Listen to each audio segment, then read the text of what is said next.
We're back, everybody. Hey, how's it going? Welcome back to Once Upon a Game, episode 12 of the third season, where we're playing Ben Lehman's Polaris. We're playing the story game remix version of the game.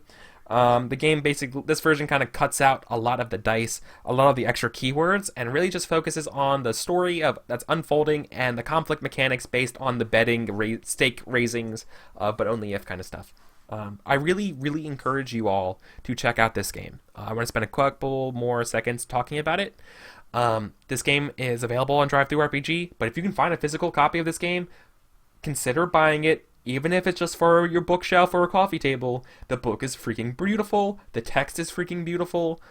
It's highly recommended. It's just a great little thing to have around your table. It's a very beautiful game. It's remarkable, and it's also a beautiful game to play. I know we're basically playing like the skeleton demo version of the game compared to like all the complexities that it has. It's really designed for long-term story gameplay, which is something you don't see every day. Most story games are designed for one-shots.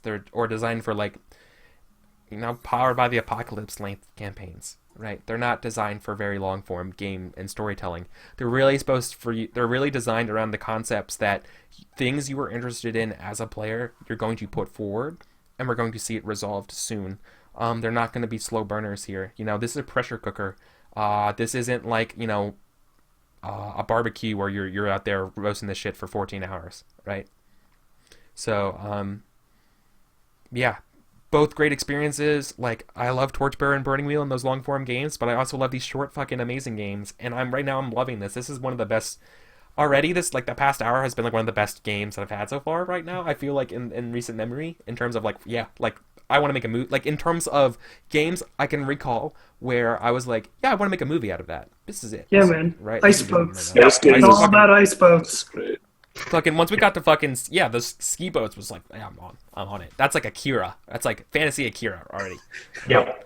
That's I feel like the momentum of the boats. Someone needs to do the Akira bike thing with one of their boats. Yeah, that's really what like. That's the next scene, right? That's the scene actually, yeah. when your character turned around in the bike in the thing, they did the Akira bike thing. Okay. Yeah. So, it's my turn. Let's actually, instead of just me gloating about the game and stuff like that, let's actually continue to play, right? Because we only have a one shot and we have limited time. So let's jam on this jam. So I want a scene where, boy, so we kill Triangulum. I never even got to make him talk. Boy, so we cast out Thabat from the boat. We leave him adrift in the sea of ice, and the ship. And I say that we should take the ship back to the Citadel, and we need to talk to the king about what's unfolding here. This is bad. This is dangerous. And the ship, and we do, unless you say anything about it. And the ship, and no. we cut over to the king's court. You see me wearing less of my adventuring robes, and you see me wearing more of like formal chain and armor and stuff like that. Once again, like very like glittering celestial garb, like white golds, maybe like silver. I like actually like dark blue runes of stars and stuff like on it. It goes well with my golden sash. I still got my pan flute though across. You know what I mean? Because I love that shit. I'm going to say that the guards bar your daughter entry to see the king. Only you can see the king. I demand that. I show them that I'm an order of the stars, and I demand that. And I'm a courtier of the kingdom. I'm allowed a guest, and that my daughter will be permitted. And but they do. They say the king has decreed that none may enter his throne room who has fear in their heart.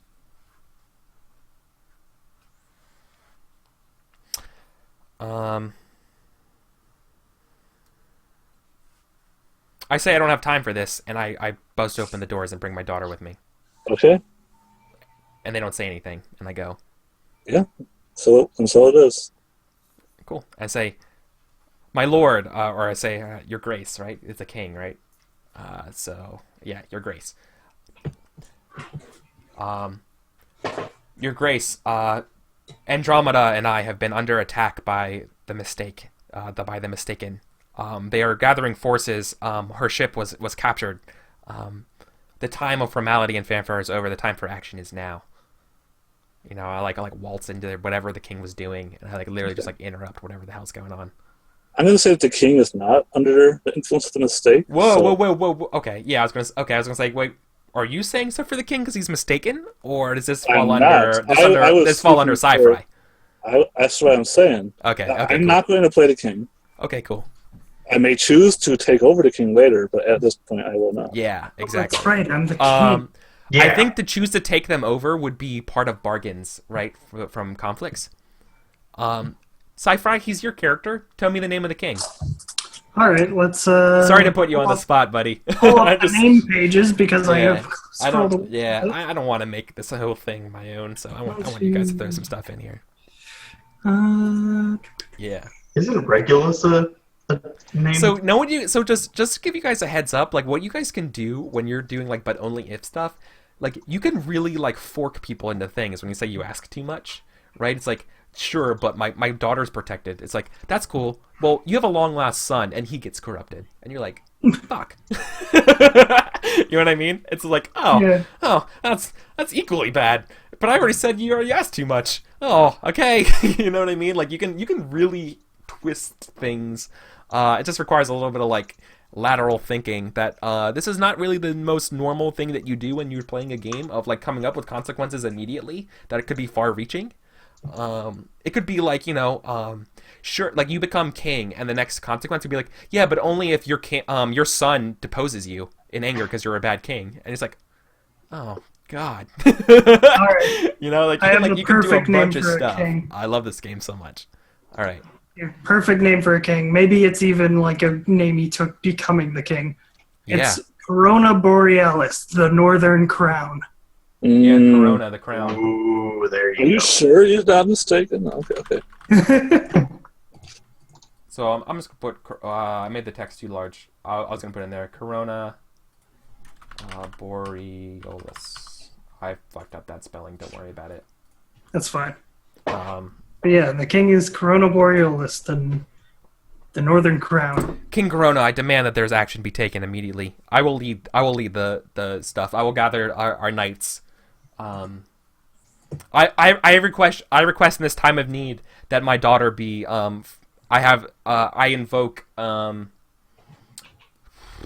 kind of Latin that lets me designate her as my co-worker, right? Co-knight, she becomes knighted immediately. Right. Yeah. Invectus something Latin.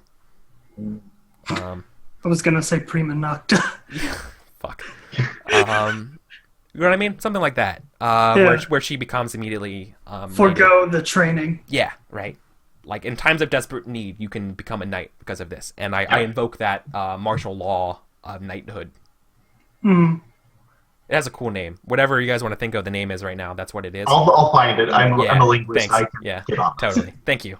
Anyways, I say, but only if her knighthood is spiritually incomplete, like Luke was. Oh yeah, because she hasn't had a mentor for all this time. Yeah, and in becoming a knight and in wielding that power without training is dangerous, right? Mm-hmm. So it goes. Okay. Yeah. Yeah. So the king. So then, do I get permission from the king? What happens? Spoilers. I was going to do it anyways. Yeah. The king. He says that we are busy fighting the Mistaken on all fronts. I can't afford to spare the resources. You may have your contingent, but only if you take 5 men and no more. Very well, as long as I can count my daughter amongst the ranks of them. 5 men will be all that's necessary. Cool. All right, and I take my daughter, and we locum in custodium. Yeah, local parentis, right? Custody. Yeah, exactly. So what we see here, then I think we just see we hear the footsteps of me leaving, and the doors open again, and the guards are there, and me and my daughter give them the glare as now she becomes knighted. and I look to Andromeda, and I say like I look to her and know what we say. We say it in Latin. I don't know what it means I don't know what it is in Latin, but it's like for a better tomorrow. Is what it says, right? Can I add something to the scene though? Little detail. Oh yeah, what's up? While you're walking out of the castle gates, Order of the Star's knight comes up and hands your daughter a sash. Oh cool. Oh yeah, she gets her sash. Yeah, awesome. She earned it. Yeah, she gets her sash. The gold belts, right? And we, yeah, and that, I think I want that to be the scene because that's cool. That was dramatic. Yeah. I think there's something about when I play story games recently. It's not that I don't want I want the game to end quickly. It's just that I think I want a little bit more shorter, condensed, powerful scenes when I play. I think I do too. I don't know. I don't know. It's just my personal flavor right now. So don't take it any way. That's just what I'm doing when right it's now. done, That's end the it. scene, right? So I'm done. Cool. Now we go back over to Adam, right? Adam, you set a protagonist scene Cool. for So Neat we're at another citadel that was the one that what's his name? Nahir, Nahir al-Saif was the bright tip of the sword. yeah, like we're The bright tip of a sword is a fucking awesome name. By the way. Yeah. it is. I'm writing that down actually. I'm He's saving nailing that it for with my all own these thing. names. We're dealing with that threat that he was talking about. And we're on our way over there, and there is, there's nothing there. Like I'm searching for stuff and stuff like that, and we're all riding around the citadel. We enter the citadel and start entering the streets, all warlike, mounted and everything, with blades at the ready. Starlight swords to banish the mistaken and whatnot. And we're looking for a threat, and there isn't anything there. It's missing. It's vacant. Yeah. Yeah. Is Pictoris with you? Yeah. Are writing any of your Pictoris right now. any of your friends with you on this mission? Like of this retinue? I Would there mean, be- would there be for another that to person? be your friends would have to be under the command of Nahir. He would be their officer because it's like his contingent. Oh, that's Nihira's contingent. Never mind. Yeah. Yeah, Okay. I'd say. Okay, I that's have fine. No, I'll probably be. Oh, that's fine. Yeah. I don't mind being a little bit more quiet and just kind of observing the stuff. No, I mean maybe you meet someone you met in the. I think that's fair that I have contacts that are under his No, control. that's fine. I'm not saying that That's I cool. have to be in this scene either when I say that. I'm just Yeah, thinking out loud but- how I can influence the scene because I just feel like doing that stuff. Yeah, sure. Okay. But I definitely have friends in here. That part is very, very true. Okay. Yeah, maybe there's someone in his like platoon where it's like, I'll oh work- man, I haven't yeah. seen you since military I'll school. worry about it later when we get Yeah. to something like that. So Yeah, carry on. exactly.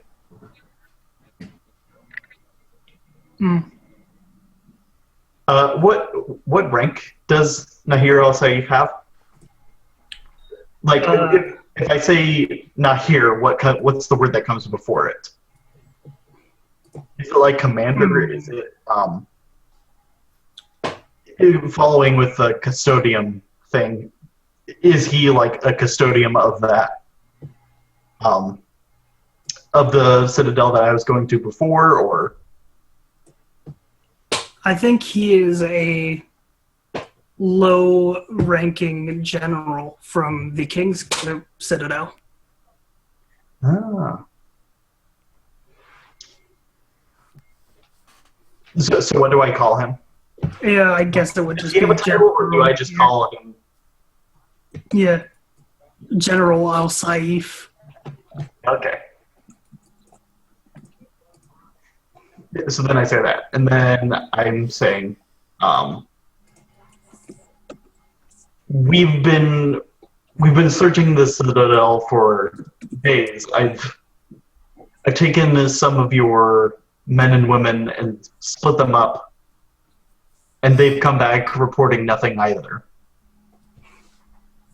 And I know he's mistaken, so I say pretty authoritatively, there are no mistaken here. Hmm. And I suspect there were none to begin with. Perhaps you were given false intelligence, I say, sort of, just to smooth things over. Because I don't want to be like, and you are a mistaken, sir. Yeah. Because then he might use, like, He, these are his men, so he will use them. And that's, yeah, this, like... and then I'd have to murder my Yeah, own remember, friend. you're not limited to the characters that you've made. Right. Just Yeah, this is true. as the antagonist. This, yeah, I guess despite all the wording in your phrase, it sort of whips him up into an anger. And he demands that you, as a master astrologer, read the stars and tell him where the mistaken have gone. Nice. That's good. I like that. I do that. I'm gonna read the stars, and what were you asking? Where have the mistaken gone? Yeah, that's what he was asking. Okay. So I'm going to. The stars will confirm what I already know. And I'm going to very formally and long form perform the reading in front of everyone. And I point to the stars and say that since it's this season and point in time, the only person who could be mistaken is you. And then I just like, I fucking Phoenix Wright him. What does the hero do?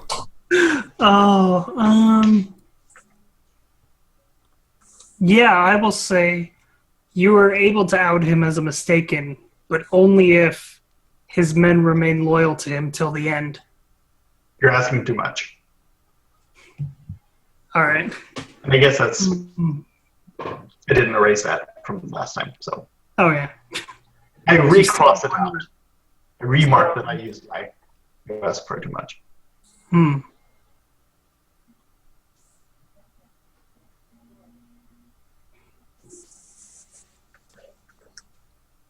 Oh, there's something else I never said. It's kind of important. It's kind of important, but we've already been doing it.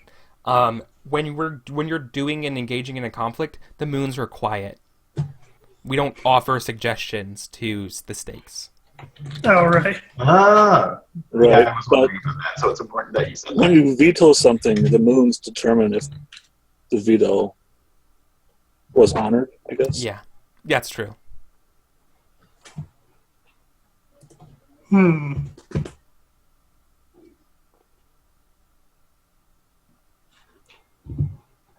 All right. I will say that you can successfully convince everyone around you he is a mistaken, but only if he seizes the opportunity and gets away. And so it was. Cool. Maybe even stabs one of the other knights with him, create an escape route. Okay. Yeah, that's fair. Yeah, he like stabs him and like throws him in your arms or whatever to like. Yeah, exactly, and starts Yeah. running. Cool. Yeah. Yeah. Okay. And I'll let him go because I want to tend to this person. So I take him over my shoulder and say,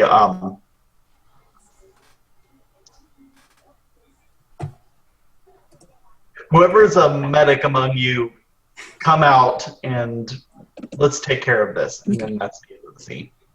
And I'm going to say the medic is Asterope, an NPC I wanted to introduce for a while. Asterope is the previous owner of your camel, Of Pictoris? of Victorious. Cool. Okay. I like that. He's a medic. Makes sense to me. Sweet. All right, it's my turn. So, let me get this Roll20 open so I can be more epic. Yep. So now we're cutting back over to Aza's story.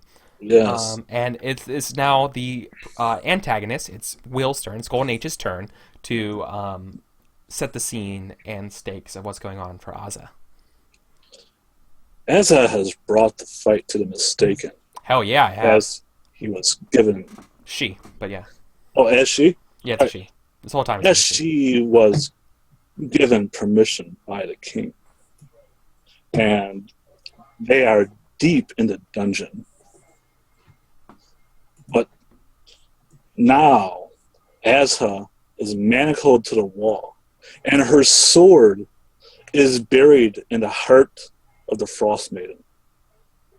As before you, your daughter and Aztotec, the Princess of Spring, are confronting each other.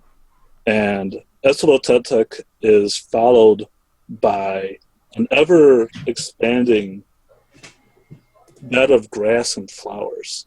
And every step she makes, steams and ice Life. from deep below melts into steam and spurts up behind her.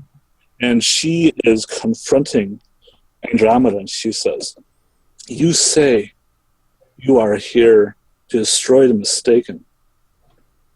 I would aid you in this. But explain to me, what does it mean to be mistaken?" Don't listen We to all her. make mistakes. Don't listen to her, Andromeda. Don't listen to her poisonous words.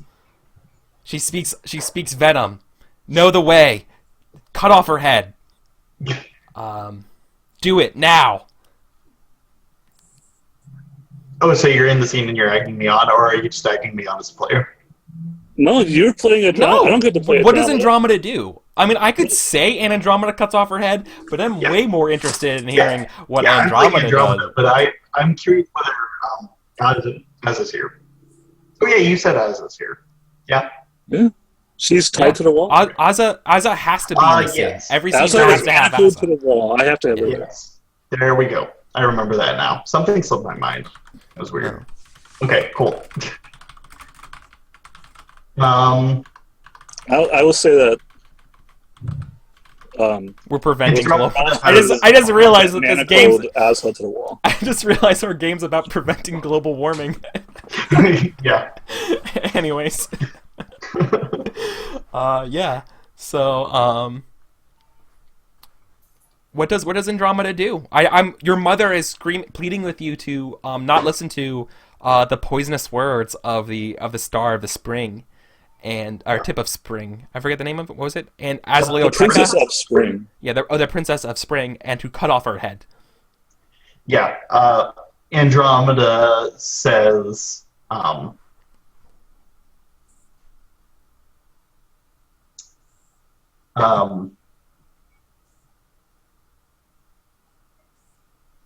I have done what few have done. I have survived the death of a mentor.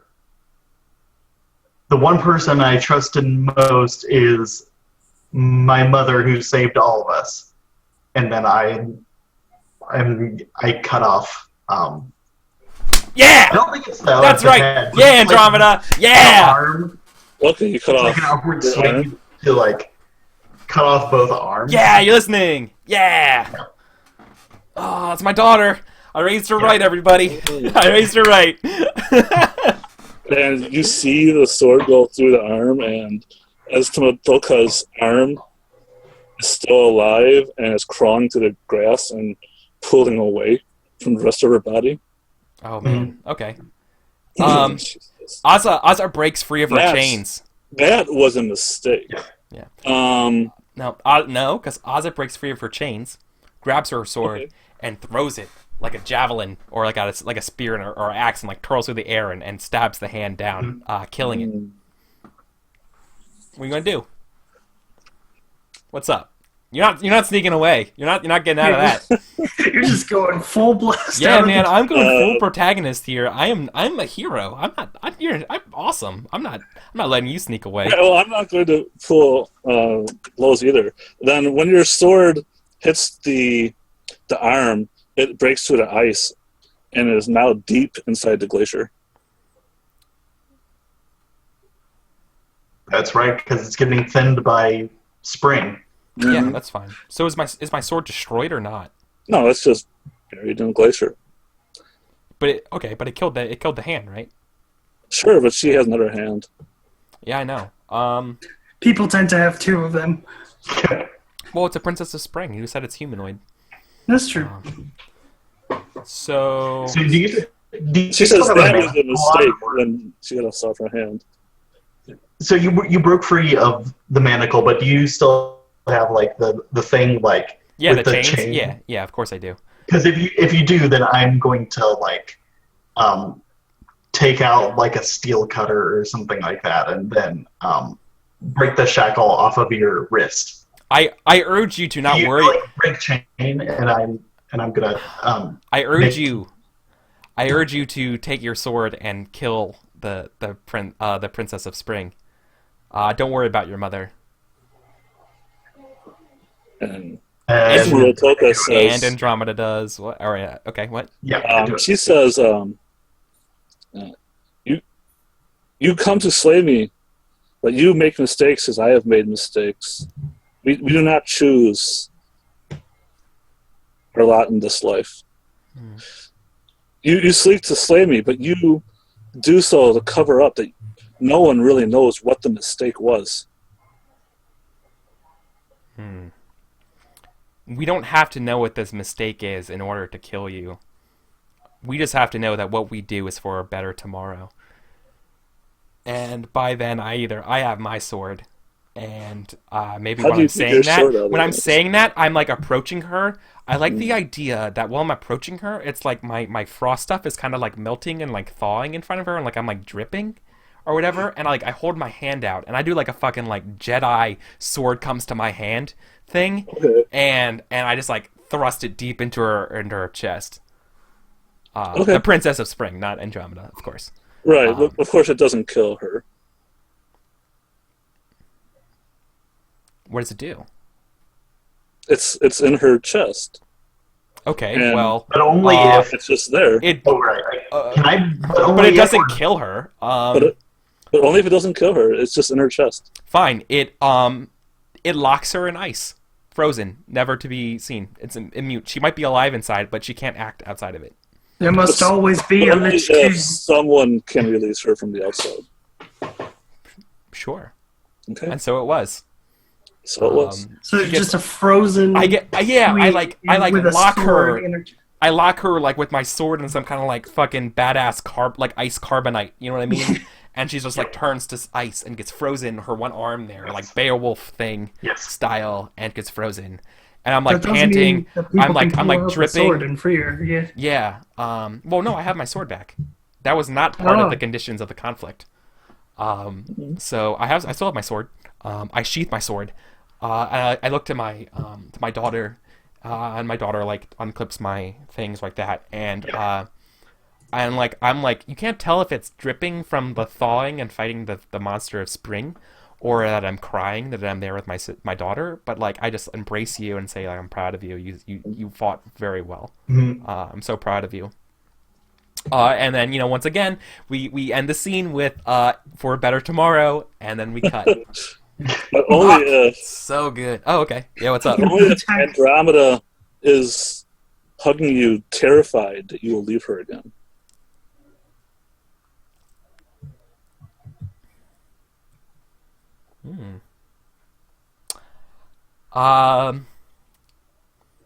Yeah, sure. So it was. So Eric, was you that? failed me. I like how Eric's protagonist is the most anime thing. I know. I'm literally fucking Tenya Basha zeroing this game. He's just like, oh, I cut his head off because we're fighting for a better tomorrow. Yeah, I mean, why not? I want a lot of action here. Yeah. Because what I'm going for, just so you know, I'm telegraphing here. What I want out of this game of Polaris is that I want you to introduce conflicts like I'm Superman. You can't stop me with a monster. You have to prove me that my fighting is inconsequential in the long run. Right? You have to do that.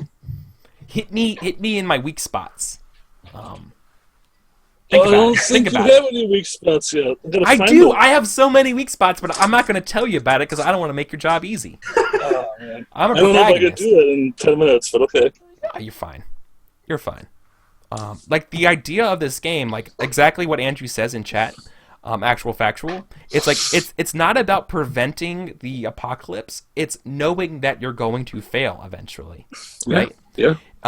It's the inevitability of this finale, of this tragedy, is coming to face us all.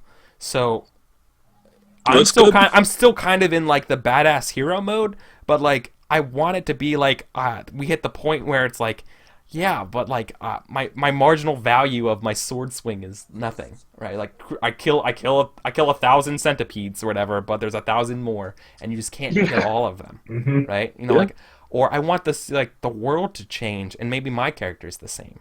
And it doesn't, you know, maybe I'm the weirdo who still wants to fight when everyone's like, the mistake's not that bad. Like, okay, I'm giving you way too many things. I'm sorry. I'm done. But, you know, like, you can play with shit. Yeah, play with it. I never gave my husband a name, by the way. His spirit, because he's technically dead.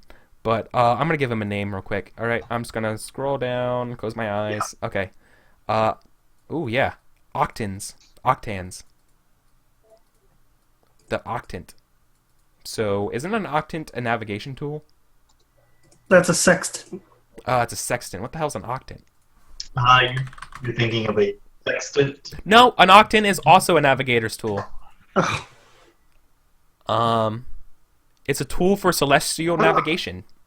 Oh. So it's same as a sextant. Cool. Today I learned. All right. So that's what I wanted. Okay, cool. So my scene's over. Or well, Golden Age is there because I feel like that's a good spot. Yeah. So are we ready to do another one? A tool for lost octopi. Yeah. Okay. So I think a sextant is bigger. Yeah, a sextant is wider and octant is smaller. Is it? Because they both go out like this. An octant is like this. A sextant is like that. Because an octant is an eighth of a circle, which is 45 degrees, and a sextant is a sixth, so it's 60. That's the difference. Okay. Okay.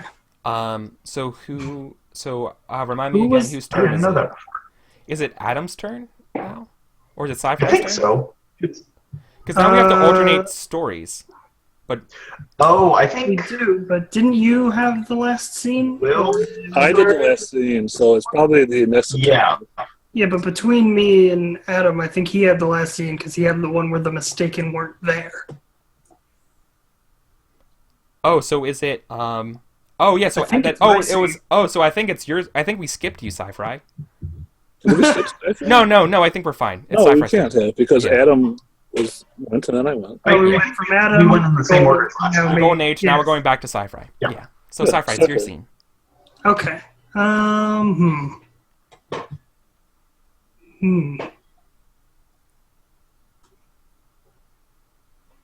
I fucking love this game. Shit, I love this game. Yeah. I mean, there's not a lot of games where I like freeform stuff. Sometimes I feel a lot of very pressured when we're doing this.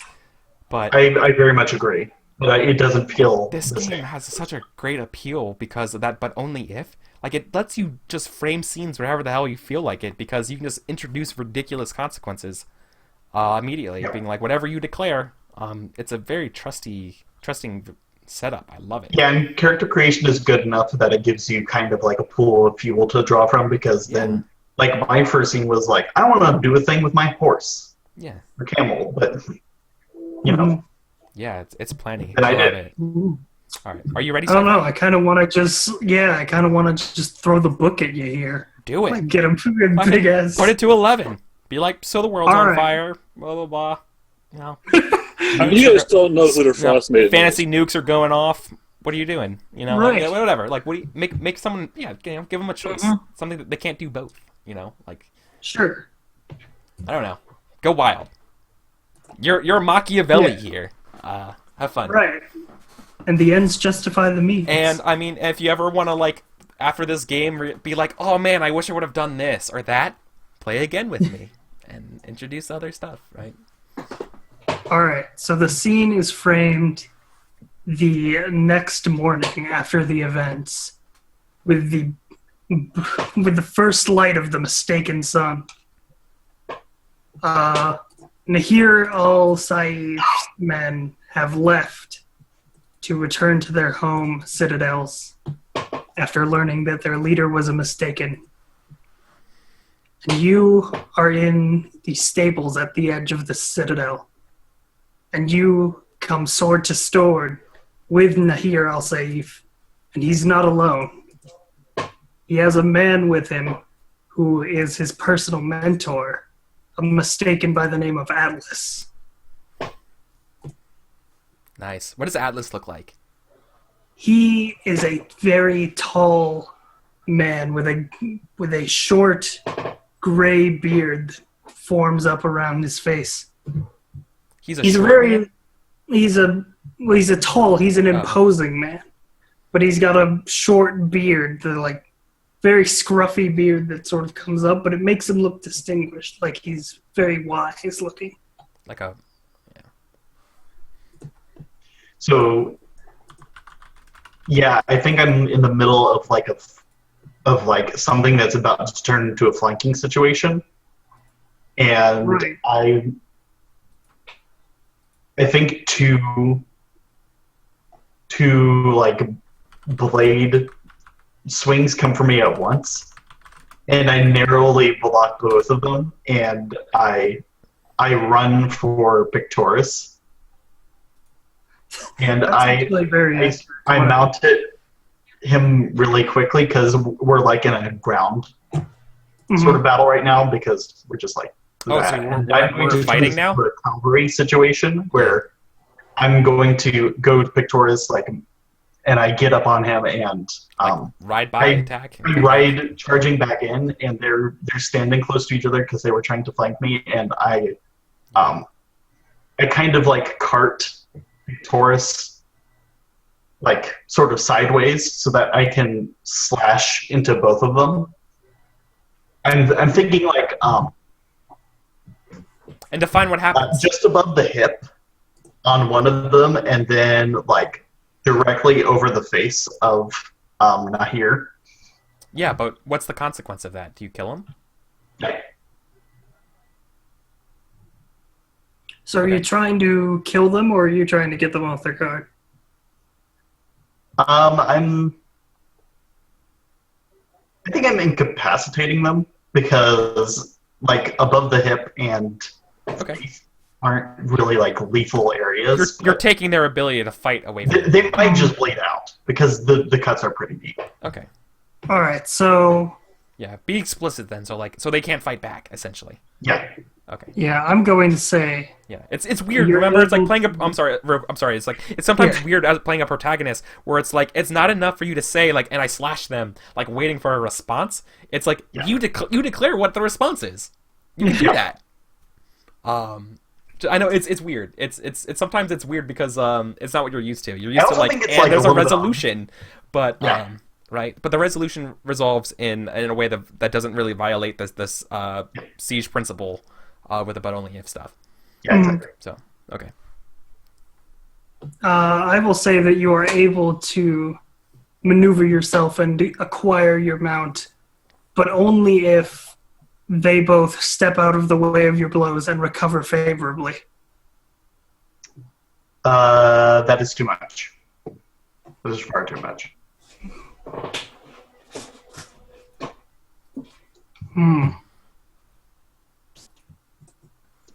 All right. I will say, but only if your swing goes wide and you miss them. They're still on the ground, you've just missed them with your follow-up attack.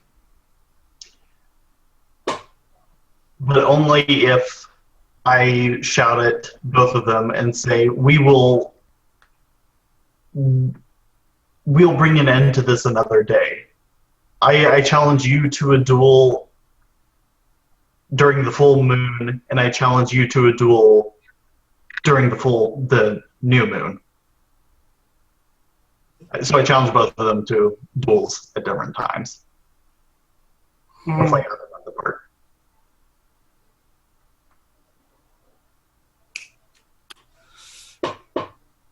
So you're trying to basically get away from here?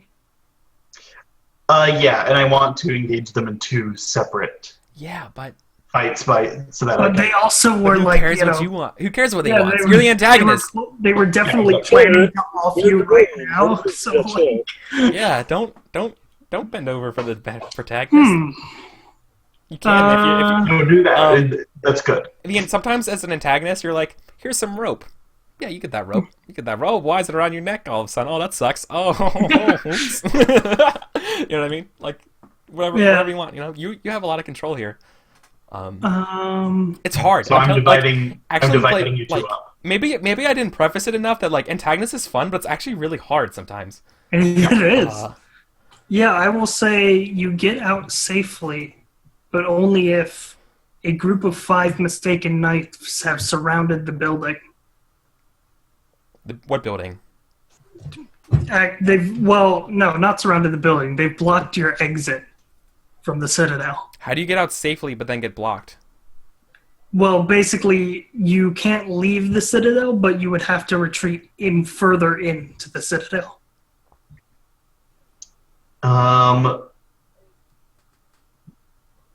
So they block me. Yeah, like you go to leave the Citadel and there's like a phalanx basically set up.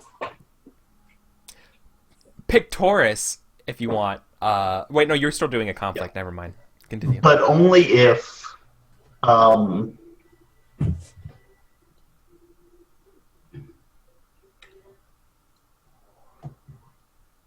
Pictoris and I can get away from the conflict by jumping from rooftop to rooftop, and we use one of the rooftops to get over the wall. So we do escape.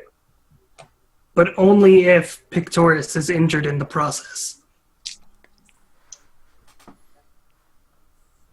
Well played. But only if he and I bond over his recovery. We become closer than we ever have before.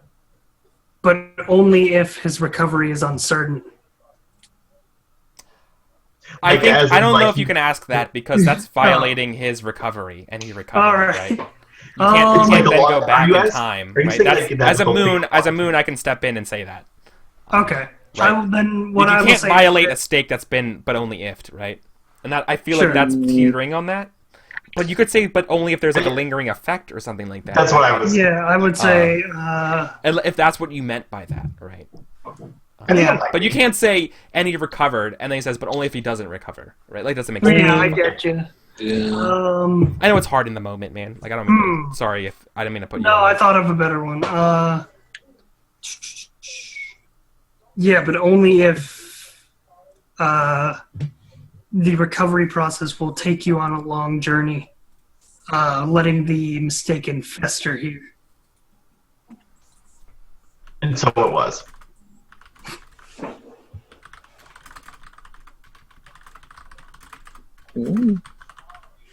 Sweet. Shoutouts to the mistaken having a citadel. Yeah. We'll fix that some other time.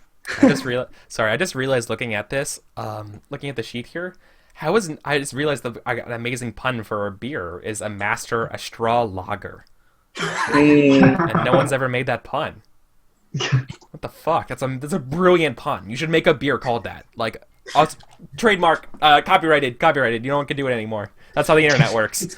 If you do, it's Going entrapment. to the You owe me bad money. books. But and I'm sorry to interrupt you. That's totally totally fucking non sequitur. I just saw that and I had to. I have the copyright bill to ratify your copyright. Nice. It is copyright. Okay. See, it's official now. Okay. See? Scene.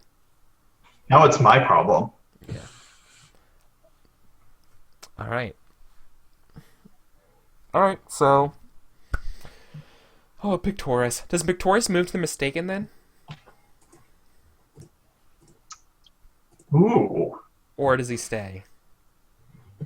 Well, like, you got out. Like, I know, but like based on the resolution of that, where do you? I want you guys to help me out there because otherwise I might. Then otherwise we have to come up with another new moon character. I don't know if I have control over this or not, but I think he should. Because that sounds fun. Well, I mean, I'm just trying to think back. Like, so the final stakes of that was it's lingering, right? So I want to know if that if. Okay, so maybe this wasn't explicit. As sci-fi, was that what you were going for when you were saying that?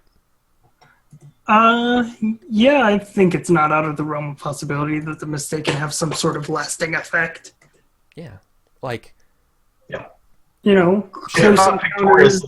So normally is keeping me from fighting the Mistaken. Yeah. So normally what I would do is like I wouldn't bring that up or anything like that because if you weren't explicit with that, then it just didn't happen that way. But I only ask that because we're learning the game, and I don't want to like punish anybody for learning a game. I'm not Luke Crane running Torchbearer, right? I don't want to punish you for not knowing the rules. I want to be your friend. I want to be sad with you when your characters die a horrible fate. So okay, so then Pictoris gets moved over to Mistaken. Yes. Based on the consequences of that. So we need another new moon character that falls because there must always be a Stark in Winterfell. Okay. So I need a new moon from you. This is your domain, Nihal. So give me another new moon character that we want to see. New moon. New moon. Some standing alone. I think I also.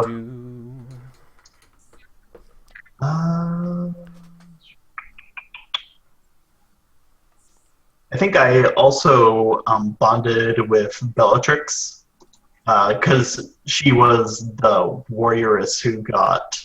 Oh, that he got healed? Yep. Yeah. Let's go Bellatrix Warrior, just so I remember. My dog just failed jumping up on the bed, and it's really funny. Cool. There are 2 L's in that. Yeah. Cool. Yeah. Oh, by the way, guys, we're getting close to 9 o'clock. Are we cool with playing for like another couple more scenes and calling it? Yeah. Cool. If you want, we can take a break now because we're getting ready to be at that point for a break, or we can just keep playing through. I'm kind of ready to keep playing through. Yeah, I'm done to play through. No, I'm good. I'm just gonna sit here anyhow. I'm sorry, Golden H. Yeah, do you want to? Are you okay? Are you cool with it? Are you cool with just kind of? I mean, I'm out in the bunker. I don't have any amenities out here, so I'm just gonna chill. All right. Good. I mean, you could bring in Sculptorius and you could do some of these things, right? Or you could totally playing a soldier in those fights. You it's something that could happen after between conflicts. But I know these conflicts happen really quick. It's hard for me to and you can have more than, yeah. So I have to do at least some planning in my head. Got it. Okay. So that's what I'm doing is I'm planning and I'm looking for opportunities to punish me, punish you more than I am punishing. Yeah. Okay. Definitely the Void. I'm just not that good at improv, to be honest. Yeah. We're Here's at more CPU's time. So it's my turn to make a scene for Azza. Right? Mm-hmm. We're back at court. We're back in the kingdom, right? We're back at the castle. Mm-hmm. The scene opens up. We are actually at a graveyard. Mm-hmm. It's me and Andromeda paying respects to my father who died. Mm-hmm. It's in memoriam There's a to chime it. of mourning. There's a what? There's a chime of mourning being rung to the city. Cool. I like that. I like That's it's a day of how much I remembrance. like morning as a time in this setting because it means the evil, mistaken sun is rising. Yeah. Not mourning, And but the nice mourn, stars are going up. Mournin. Oh yeah, yeah. Although that's a nice illusion. Thanks, Yeah. mistaken. Yes.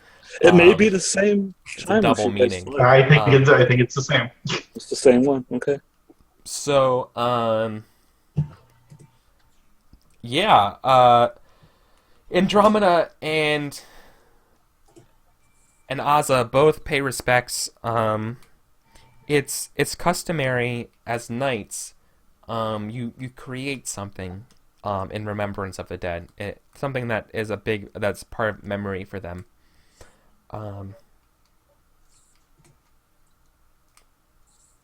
So what Andromeda what does Andromeda bring in memoriam? What did she make, or what did she create in memoriam for her fallen her father who fell in battle against the Mistaken? So normally we don't Gallantly. have. Right, like he's a fucking badass warrior who died gloriously in combat. So normally we just like put gifts on his grave. What I've done this time is I've made like a beautiful vessel to put our offerings into, Well, and that's I put awkward. that. Because mine wasn't going to be a physical gift, so that's awkward. That's fine. Yeah, No, well- it's full. We brought other gifts and memento trinkets that we made to put inside this ice craft that you've made. Yeah. So Yeah, totally. maybe like there's like other stuff in here too. So like Yeah, it's like a gift you bag won't thing. see, like a vessel, but you can hear that there's like stuff inside. Yeah. Aza plays the Flute of Ages. It's a beautiful tune. Slightly optimistic, slightly mourning. Once again, MOUR. Yeah. Melancholic.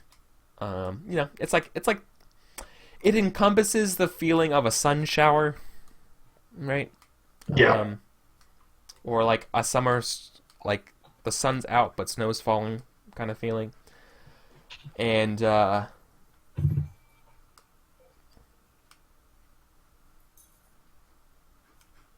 Andromeda is not saying anything. yeah, I don't think Aza says It's anything just either. plays on.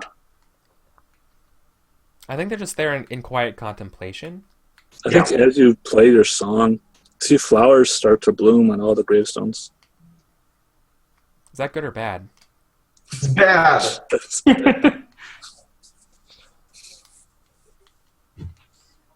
Um,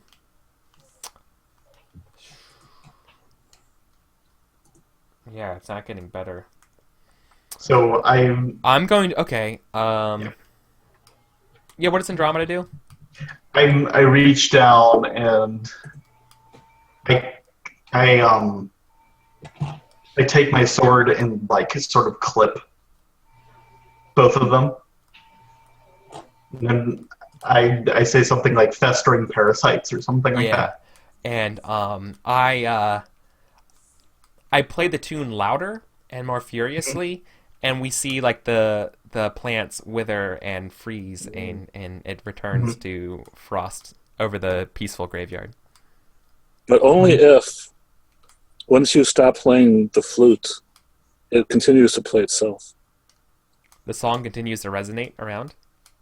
Mm-hmm. There is some other spirit or force that is playing the flute once you stop. I look to Andromeda to be like, consult your stars. What do they tell you? So like referring to the sash, right? Yeah. So lore of demons. What is this? I'm asking you. I mean, I could totally do this, but it'd be more fun, I think, if you Inspector style. Let someone else come up with it. I'll say. What do you see?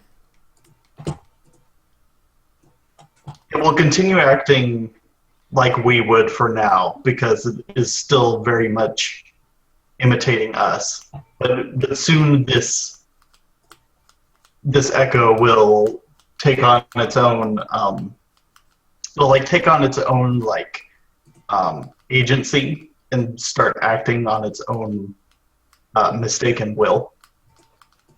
So it's like a And coalescing. it'll start, It's like a playing coalescing a different malevolent tune entity. and bringing Yeah. more spring and stuff like that. Okay. Then I draw my sword, and I once again decree as a knight of the Order of the Stars, protector of the four kingdoms. I censor you to reveal yourself and be destroyed, and I provoke the entity to become visible. Okay, so I'm on the fence here. I had considered before you did this, it would actually be the spirit of your husband. But Yeah, I don't think I can there you go. I can just grab him. Yeah, All right. of course you can. He's not I just grabbed listed. him. Thank you.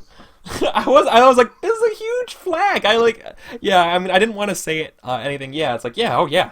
I've been waiting for this, by the way. Maybe I should have I'm said that to glad you. that I've been like, it's by the okay. way, feel free to use glad him you're as okay a with spirit. it. Yeah, oh yeah. Dude, I wouldn't be playing Polaris if I wasn't okay with you destroying my dreams and being like, fuck, right? all right, great. Listen. So trust. So this is actually important. Sometimes feel free to trust the game. It's totally okay to like bounce Well- back table talk about like, are you okay if I do this? But other times, let the conflicts guide you. Here's the I will thing, tell is you if that it's we too had- much, right? You, I you can do made that. this statement at the beginning about how you can tell if you're really making the right level of statements if the other person doesn't veto them. No, So that's no. See, that tells you you're making the wrong statements. If- When someone okay, so vetoes you something, want- that means all you hit the mark. You hit the bullseye. You hit Okay, something good. that's important to them, right? took the Now it's a matter wrong- of just like finding the right I curvature. took the wrong message from that. Okay, no problem. All right, so yeah, no. great. Asking too So much that's what means you're happens actually is right it's your on. husband. Good, let's do this. Yo, yeah, that's perfect. Yeah, so it's the husband. My husband coalesces. Yeah, perfect. Okay, you have to name the husband then. Didn't you He is. actually He's name him already? no, yeah, I haven't it's named. Octans. Oh, that's You right. It's totally Octin. did. I totally did. Yeah. Thank you. It's Yeah. Octin. So put Octin under. So Andromeda is grabbing. This is Yeah. the first moment of fear because she's just in shock, and that Yeah. shock will make you do. I say. It opens the veil. I say to Andromeda. I tell her to run. I tell her to run. Run. And she I'll confront him. Go. She has Right. such trust in you that if she wouldn't. Yeah. Oh, this isn't like I don't say this in a loving way. I say this in like Yeah. you're a soldier. Like go. Yeah. Right? Like it's an order. It's an imperative. Yeah. It's Yeah, not yeah. a I love you, go protect yourself. This is this Right. is like, okay, this is like an order. And I'm gonna protect you. So I'm gonna solo down my dad. Or my Also, husband. normally Her dad. she would Yeah. reject that totally, and she'd be. Oh yeah. But I think she's also caught off guard, and Yeah. she's been caught in a moment go. of I'll vulnerability. confront Octin. And I say to you, I'm like, what happened to you? Octin says, "It is the spring. The spring has gone wild. It is bringing everything to life." That is not the tomorrow that we fight for. And That's not the tomorrow that you fought for, that you died for, husband. Right? Octin says, "We all make mistakes. Fuck. I guess that was mine." What happened to you? I will save you. I will stop this wrong.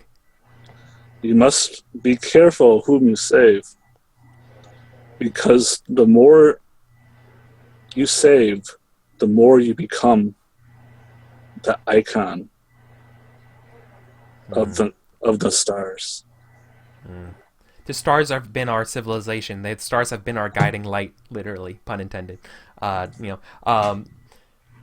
the stars and the sun are linked. What happens to the stars also happens to the sun. And what happens to the sun also happens to the stars. If destroying the sun means destroying the stars in order to secure our better tomorrow, so be it. how will you know when tomorrow comes without the stars or the sun? I'll know when Andromeda's future is safe, when it's secure. That's I when I'll think know, and I'll never stop my mission until that day he comes. says, I can't allow you to harm Andromeda in your foolish quest for vengeance. Something has poisoned your mind, husband. This is not the man I fell in love with. Something has occurred to you between life and death. Something has some madness afflicts you. You're not right. I don't want to fight you. I do not wish to fight you either. You must not fight. For Andromeda's sake. My sword's out, by the way, right? I don't want to fight I mean, you. he's holding your flute, This is right? that fucking. This is like Jedi moment, right? Right. I don't want to fight you. But you're saying wrong things, so things that are heretical, right? Because this is like counter doctrine to the Knight of the Order of the Stars, right? Mm-hmm. No, I serve this realm, and I serve it till I draw my last breath. The realm for what it is, the realm that what it could be. Not for spring, not for the sun, for what is now, for the way of life, for our children, for my child, for our child. I mean, Dude, like what life does spring yield for Andromeda? Our future, our world's future. I think he says, She joined I the do not order, know. just like we. I don't just know. like we I hoped. can't know what the future brings. But I know how the world is now. I feel a mistake throbbing in my mind. I will expunge I it. feel every I- consequence I will excise it, of and our actions. I mutter.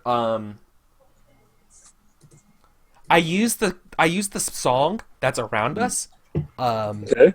as like part of cadence for this chant, and I use my sword, and I basically Okay. I exorcise the mistake out of my husband. But only if, in doing so, Oh, you you're gonna let me? destroy the gift of prophecy of the stars. What do you mean by that? I mean, you'll no longer be able to tell the future from the stars. Oh, like the sash? I can't read the sash anymore. Yeah, well, I mean, Okay. I don't know how much I can destroy the magical items. Yes, you could like fucking that. say it's gone from existence. I You like could- that could if you look at the destroy sash, it's just everything. blank. You could be like Yeah. fine, but Andromeda's dead, right? Or like you can just say stuff. It's up to Oh, me to be like you're asking too much, right? Okay. I mean, it's weird because of the rules of the game. Are Ask like, for the sun. actual items Yeah. are what gives you the veto ability. So destroying someone's veto ability is weird. But yeah, Like this is like figure of speech intended. Ask for the sun and you get the stars, or ask for the moon and you get the stars. Yeah. Right. But yeah, I'm saying if you expunge the mistake from your husband, you expunge the gift of prophecy from the stars. You won't be able to tell the future from any of your magical items rituals. Sure, but only if my husband's spirit is permanently safe.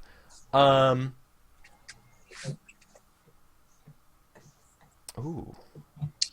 But only if And he's the brought only back. way- And he's brought back to real life. Okay. Can you actually make somebody permanently safe from a mistake? Yeah, why not?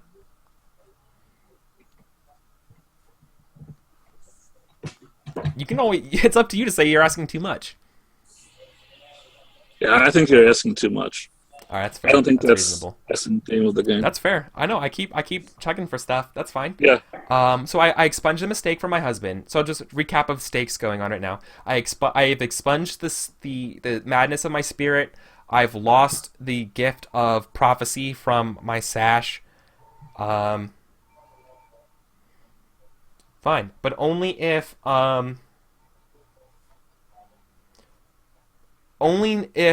Andromeda knows that I'm acting in good faith and sees me doing what's best for the realm, and she still wants to follow her mother. Mm.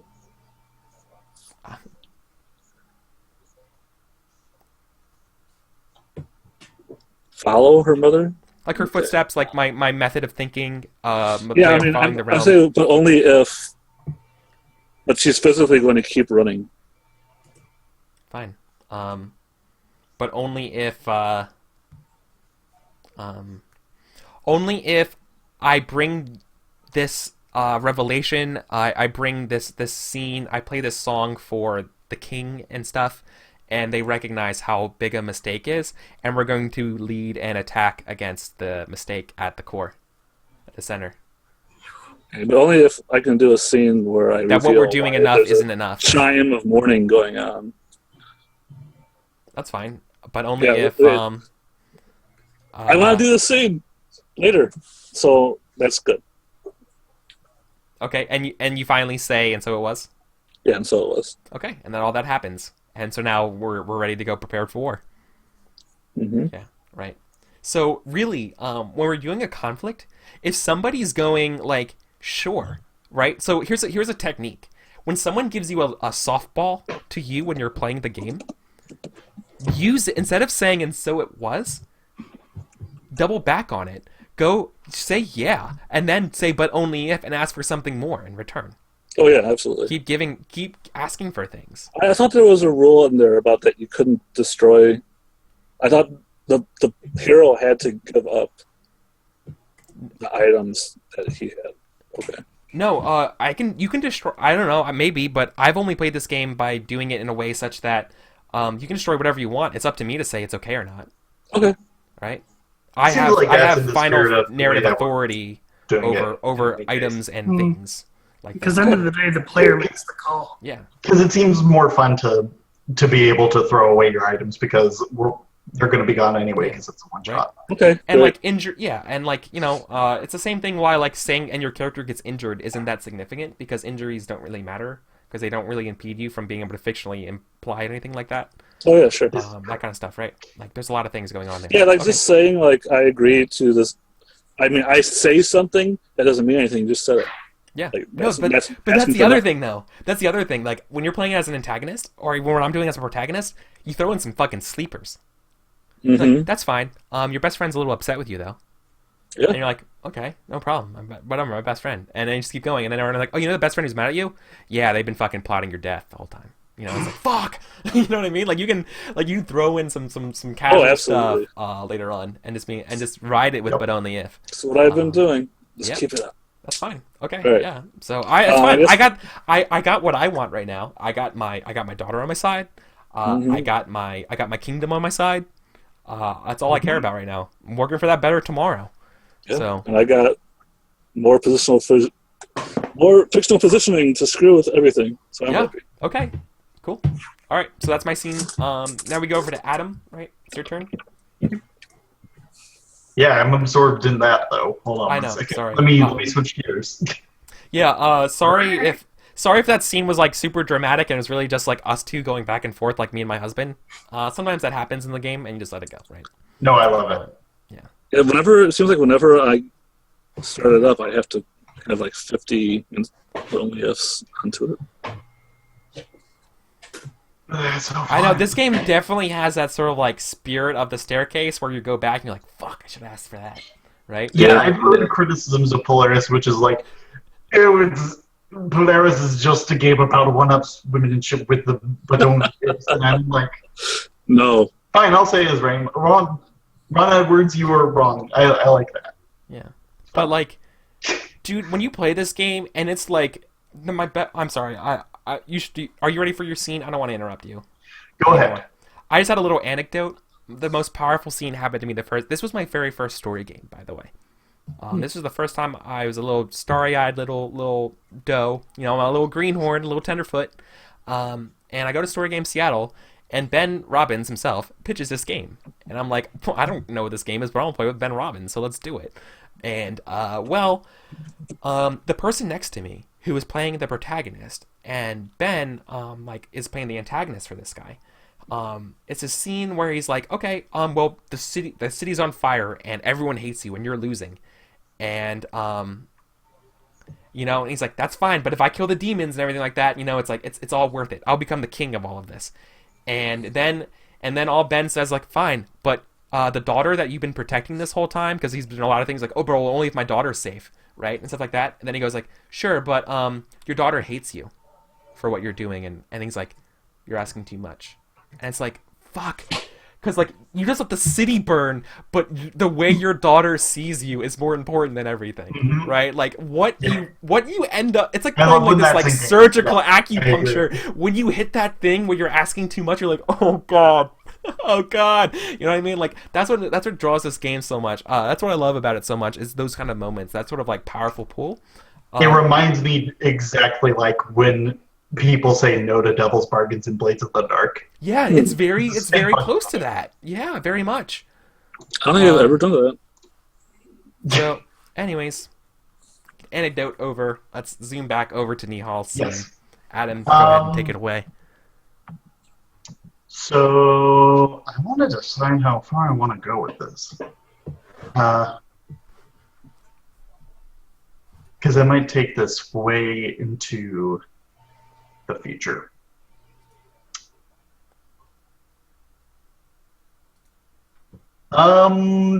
I think I want.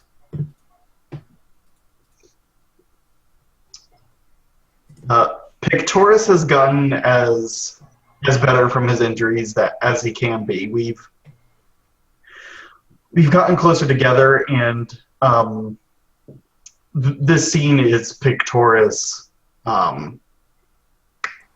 leading me astray from going back into the citadel that we were in before and wiping out the mistaken that took over there. Mm. Okay.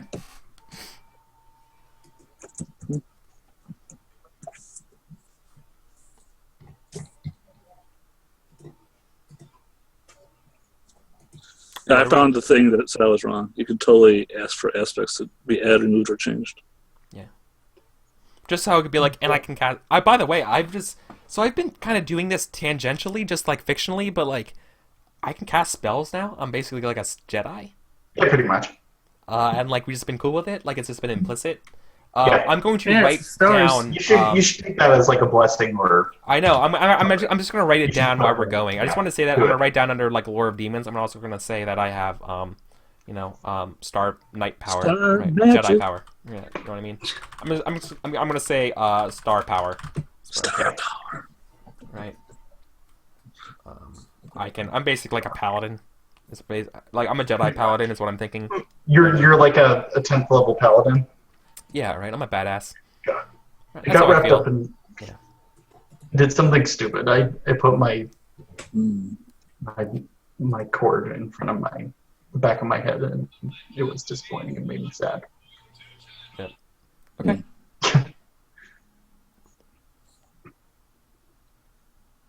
So what are you waiting on? Pictoris is a Oh, yeah, mistake. this is sci-fi then, because Victoris is your Yeah. character now. So what is the scene that you're framing here? We were going to go back into the citadel that we were in before and eradicate the mistaken that have festered there that tried to prevent us from getting out of there. Mm-hmm. Does your character know that Pictoris is a mistaken? I don't think so. Okay. And then I think the move that Pictoris tries to make to move you in there is he like signals that it's too dangerous and that you should go get reinforcements. And so it was. All right, so you ride off in the direction of another citadel. Yeah, exactly. We're going to. So we go to the first citadel we went to, where we met Nahir, and Where Sculptoris Um, lived. yeah, exactly. So enough time has passed that I've already done both of the duels with Nahir and his mentor or whatever, Atlas. Mhm. Yeah, Yeah, it's Atlas. I won both of those duels, by the way, and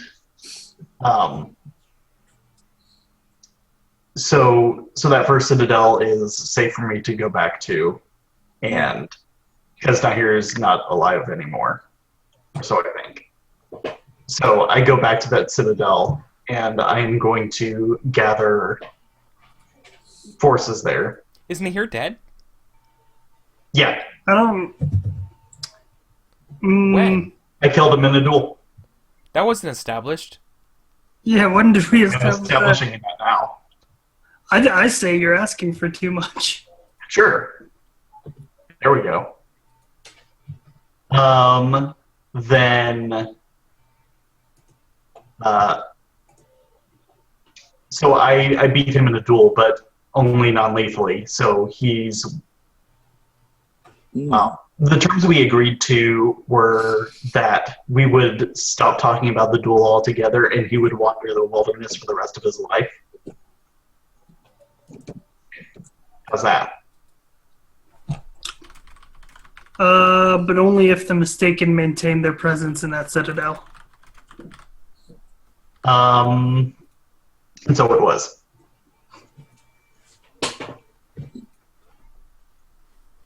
And so which citadel was this? The first one or the second one? The second one. Okay, cool. So I'm gathering forces. Yeah, Astro totally like volunteers his team of medics. Nice. I'm It's like a going. MASH squad following you around now. Yeah, exactly. I'm rallying people here, so I'm taking this first citadel's own like custodians and people who like keep the streets in order here. I say the citadel is a great bastion against the mistaken, and you have done great work. We are going to purge our sister city of the mistaken and take it back from the stars. And that I'm just rallying them all. So you're trying. So let me be clear. You're not trying to find like knights or the guards. You're trying to arm the townspeople. Yes. And I'm going to take some guards too. Okay. But I'm not saying like, and all of your guards are mine now. I'm going to be like, we need to shift some people over. If any of you want to become knights like us, we'll train you along the way. And Is Bellatrix here? You do have a warrior friend. Yes. Okay. Yeah, Bellatrix is here then. That's all. I just want to. I don't want to say anything. I just want to know if I'm here or not. Yeah. I will say. So I didn't expect her to be here, so I get off Pictoris and I embrace her and say she's looking better. Thank you. Yep. I heard you needed We have help. to go back. Yeah. Okay. So I will say to you that you can have your army, but only if the mistaken are ready for you.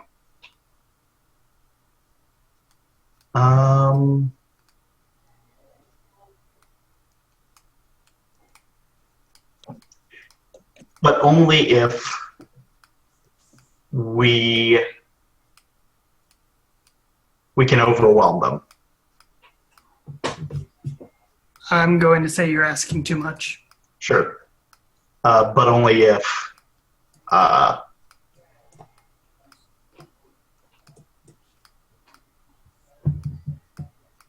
we can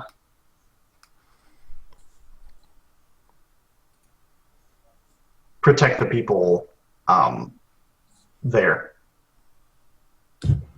The people you're bringing with you, or the people? Both.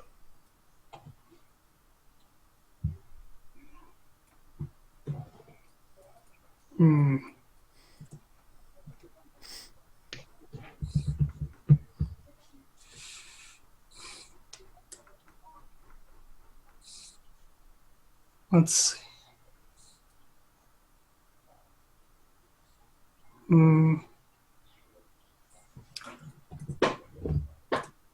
but only if the people you bring with you are not enough to take the Citadel.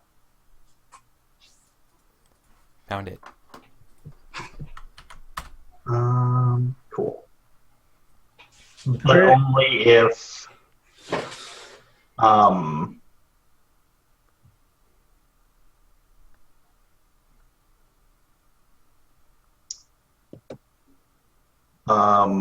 we can segregate the Mistaken from the rest of the Citadel.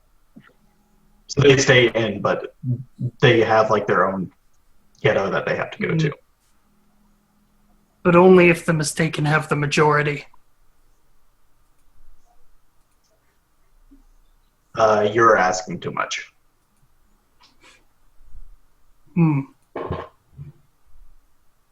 That's fair. Then instead I will say, but only if the battle is long and hard fought. But only if the people become strong and independent. Sure, so it is. Nice. So that's the scene. Okay. So I shared something in chat, and I realize it's really late now to bring this up, but here's some good guiding principles for how an antagonist should be acting, and things that a protagonist should be looking out for in terms of trying to like fall. The protagonist acts. So this is what, if we're playing the long form of the game, there's actually experience, and experience levels you up in certain ways. It also increases your cynicism, which is kind of a stat in the actual game. And this is how you would earn checks to see if that raises. The protagonist acts in some way that is indicative of sympathy for a demon or demons as a whole, a hatred of a person or the people as a whole, apathy, callousness, cynicism, doubt, or despair. If there is an argument about what counts for experience, the Mistaken makes the final decision. Nice. Right? You really only fit one of those per scene. So the idea is that you could do this in a way that kind of like helps set up scenes that make these sort of choices occur, that kind of stuff. But anyways, all right. I think it's 9:30 now. So like, Golden Age, this will be like our story. This will probably be our last scene for our story, and then you guys will have another last scene for your story. Sure, we can wrap up our stories. Because I want to kind of end here by like the top of the hour part, and I want to have a little bit of post-mortem time too, if possible. Sure, yeah, I get you. Let's put a bow on this. So, you go to the king's chamber and you see him. He's weeping as he gives you what you need to bring on the final destruction of the Mistaken, as far as you're concerned. And in his throne room is a pillar of fire. And the guards tell you that in the pillar of fire is his daughter. And whose daughter? The king's daughter. Oh, okay. And they tell you that while you're there, a bearer has carried a message and told the king that his wife has been slain of a broken heart. And the king is just like inconsolable, and he just gives you everything you want and tells you to leave. What did I want? You said something about there was something that you did at the you're referring to last scene. I think it was like you won the army and the king. Yeah, I convinced them to an army and convinced me and do this stuff. Yeah, you got an army. Yeah, I don't know exactly what you wanted to do with the army, and I can't said lead an assault to the capital where the mistake is and eradicate it once and for all, like any misguided anime hero would. So, I don't plan on succeeding, you know. I mean, I can't describe you. I guess I can say that, and then you take your army to the capital, and the capital is a giant hole in the ground, and there is nothing there now but a gigantic tree. Is it like a crater? Or is it like nothing? Is it just flat Earth except for a tree? Is it like Remember it jagged, Deus or does it Ex? look like somebody like fucking like horribly photoshopped the Earth and removed a square? It's Right. like reverse Devil's Mountain. I don't know what Devil's Mountain is. Could you explain that? I don't know that reference. The Devil's Mountain, you've never seen Close Encounters of the Third Kind? It's the core of an extinct volcano. Oh, so it's a caldera? No. You hear Google image search it because Yeah. I see it. Never It's just like a never- giant Oh, raised. that Devil's Mountain. Yeah, no, I know Devil's That's- Mountain. See, I've heard of Devil's Tower. I never heard Devil's Mountain before. My bad. Yeah, no, Devil's Tower. I know the story about the bears and the women Yeah, bringing no, it's it like up. reverse Yeah, that Devil's thing. Tower. It looks like Yeah, that. okay, yeah, so Like, there's a giant, it's an inverted like, not a column. It's crater, it's okay. a column of like everything just removed. Yeah. And now there's a tree growing out of the crater, and you can't see all the way down. It's just disappears into blackness. Okay. Well, until the army starts putting up the pythons around and we start scaling down the mountain to the bottom, what do we see? There's no bottom. What do you mean there's no bottom? It's an infinite. It's a infinite pit that goes down forever. Well, we go down as far as we can. It never gets any narrower. Eventually, you lose sight of the stars Then and the sun. we're going to seal it. We're gonna like build like an ice sheet and cover it up, and then fill it with snow and stuff, then cover it up again and fill up the void. What happens? You begin to do that, and once you've completely covered up the gap with snow and ice, and you think it's, the vast pit has been sealed shut, it begins to buckle and crack as a warm air from deep below just pushes upwards inexorably. And as that happens, you see the gusts begin to come alive. They seem to be taking on human shapes. Ozza jams her sword down into to the makeshift seal and starts chanting to keep it safe and give time for her soldiers to get out. Okay. What happens? Gives time for her soldiers to get out, and the soldiers do get out, right? I'm sorry, when I said that, you're saying they do get out. right. I'm gonna say So like Ozza's left but as she's like only keeping it if- sealed, as it's like a pressure cooker right now, that's going on. And I'm keeping it there. What happens? but Come on, only man. if I'm supposed you to fail. become part of the tree. What does that mean? Like as you're casting the spell, you begin to turn into wood. You're asking too much. Okay. I'll mark that. As you're casting the spell, the ice you're on starts to break, and you fall into the void.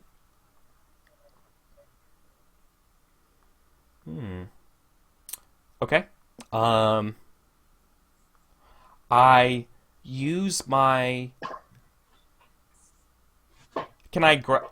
Okay. Cool.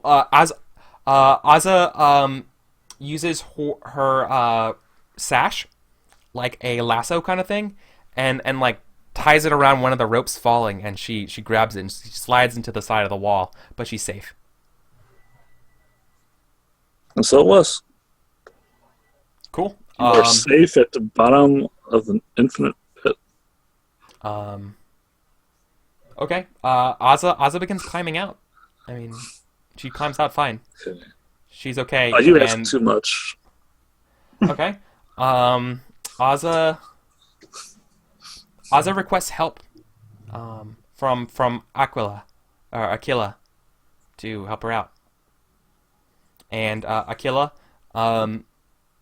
sends down on another rope, this one a magic rope, that can extend as far down as it needs to. It's shiny and shimmery like the stars. And I proceed to I grab hold of it, and with with Aquila, Aquila pulls me out. Is that fair? Yes, that's fair. But only if Aquila is exerted to the point of death from the effort and the magic that is needed to extend the cord so long. Oh, that's cool. He uses his essence to pull me out. Mm-hmm. Fuck! What a great squire. Shit.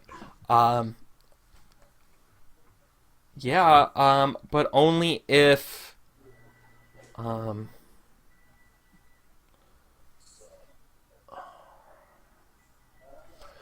But only if okay. I guess since we can't stop the mistake. Only if there's a great funeral in honor of his sacrifice to save me. But only if you're enraged at Aquila for sacrificing himself to save you.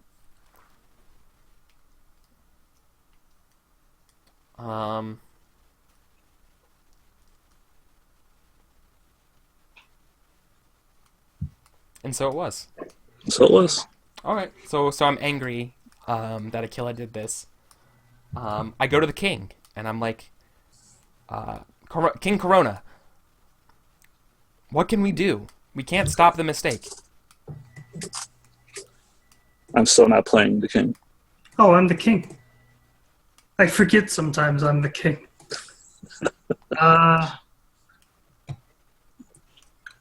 No, you're tragically depressed by the loss of your wife and daughter. Yes, that's... The king is grieving his Is the family. king Not mistaken here now? Hmm?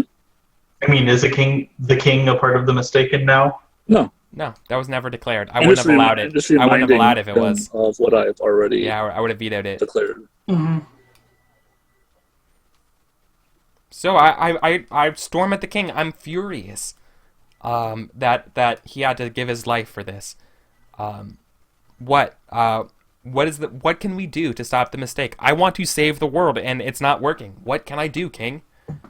Tell me. You're king. You're King Corona. What happens? Tell me. Now. I'm in character, right? Tell me. Yeah. I'm not telling you as a player to be imperative. I don't mean to put you on the spot. That's what my character's saying, right? Yeah, Like he's furious. He needs to know now. King thinks for a bit and then he's like, our only chance is to fight. Fight with everything we have. Fight what? There's nothing here. It's just a hole. We cut down the tree.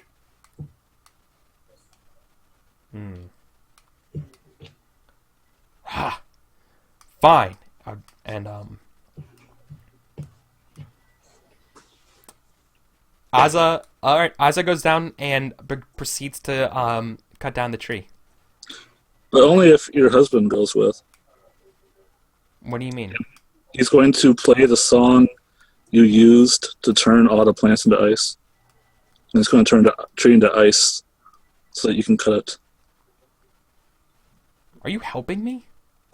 Am I? Yeah, and so it was. And so then the tree's destroyed. What else is left of the mistaken that I can destroy? Yourself, I'm not mistaken.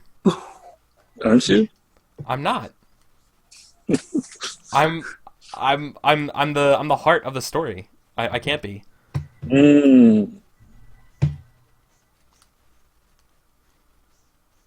don't know. At no point you never declared that I was. No. But everyone carries the weight of the mistake on them, right? That was never declared. Okay. That can be a fictional consequence. Right? Yeah, sure, let's try that. By destroying the tree, the mistake falls upon the backs of all of you who have cut it down. Oh, so everybody becomes mistaken.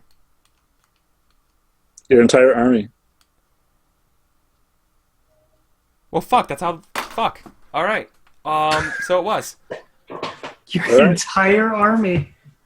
Well, that's it. I mean, I think that's seen, because I think I see how the epilogue works from there. That's perfect. The mistaken live on in the form of your army that in the went to way, kill them. yeah, in a way, the in our zealous pursuit to eradicate the mistaken, we become mistaken ourselves, and we can't help but as spring, we kind of like just fade with thaw with spring, like, and it's nothing we can do because it's the mistaken's in us. Fuck. All right, poor Andromeda. Everything I did was for you, baby. I love you, Mom. All right. Is my Andromeda story. there? I'll let you declare that. All right. I'm there, but only in the form of a very adorable doll that Ozza just keeps 100%. So, that's my scene then, and that's like my story wrapped up, or our story wrapped up of Ozza. So let's go see the last scene here of Nihal. Mm-hmm. And it's my scene framing, right? I'm really excited to see what you come up with. I have an idea, but it's a little crazy. Good. So you have your sort of ragtag army of city guards and townsfolk, armed, and maybe even a few Order of the Stars knights. And you're heading to reclaim the citadel from the mistaken.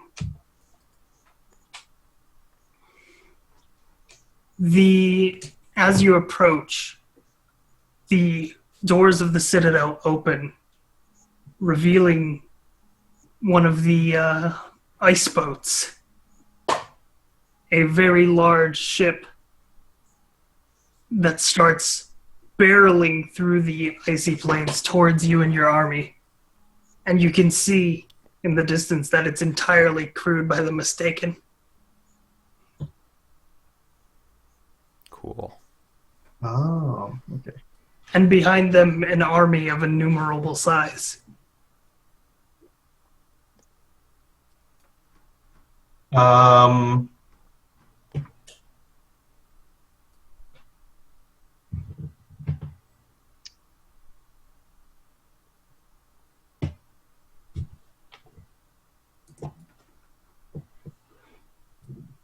But only if the mistaken being there causes the ice to melt and for the entire citadel to fall into the deep waters beneath.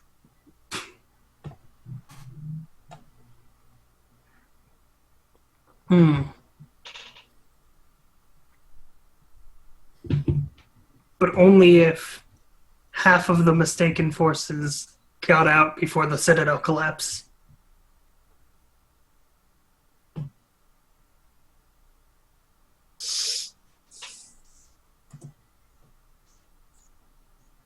But only if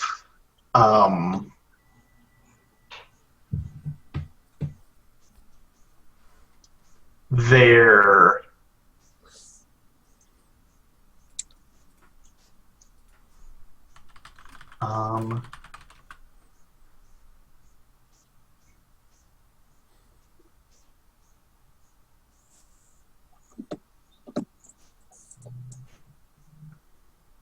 but only if they rebuild a new citadel and leave the rest of us alone and kind of stop influencing everyone.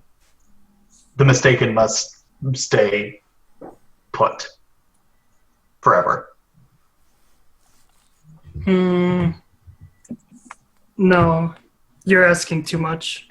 The mistaken are definitely looking to fight you here. But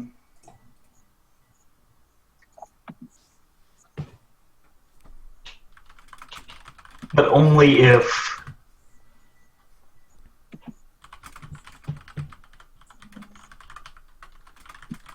I can teach the mistaken and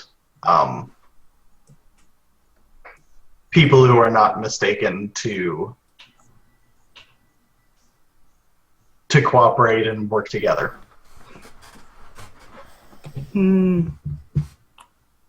But only if that takes place after the battle has finished.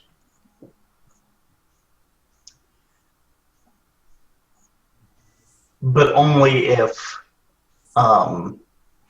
after we end this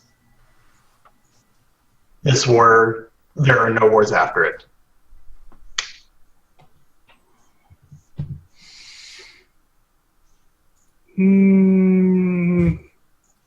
Do I want to? No.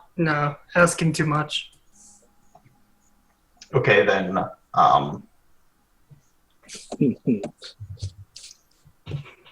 There is no end to the mistaken.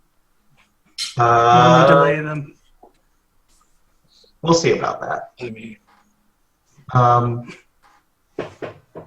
But only if.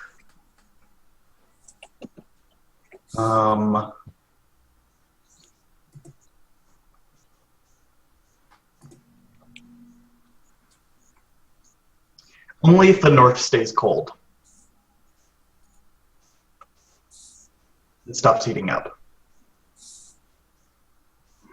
And the sun goes back to where it came from. Hmm.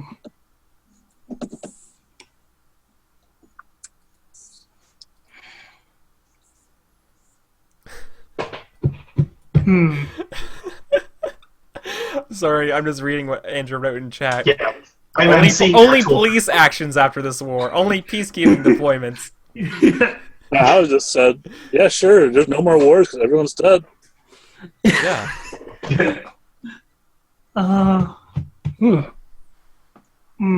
And So You guys are being too nice. Push for what? Push for more. So you said, but only if the sun returns to where it became. Yeah. I'm essentially casting the sun back into hell. But only if the mistaken continue to grow.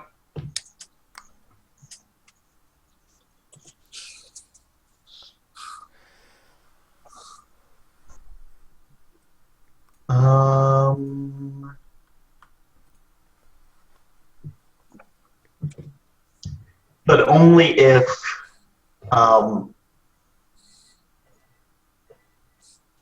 we find peace in everyone becoming mistaken. And so it was, but the battle still goes on. It does. The mistaken ship rages towards the center of your formation at a deadly speed. And Pictoris, your mount, starts to charge towards the ship, and your army rallies behind you and walks towards their demise.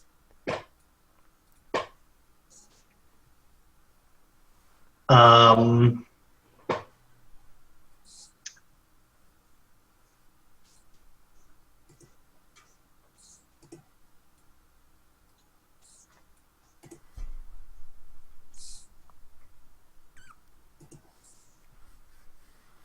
happens? is there anything more that you want? I don't know that there is. So that just happens. Yeah, I think it's all that happens. Yeah. All right, the ship crashes through your formation. Countless people die. The rest become mistaken. Cool. The citadel crashes under the weight of spring. And so it was.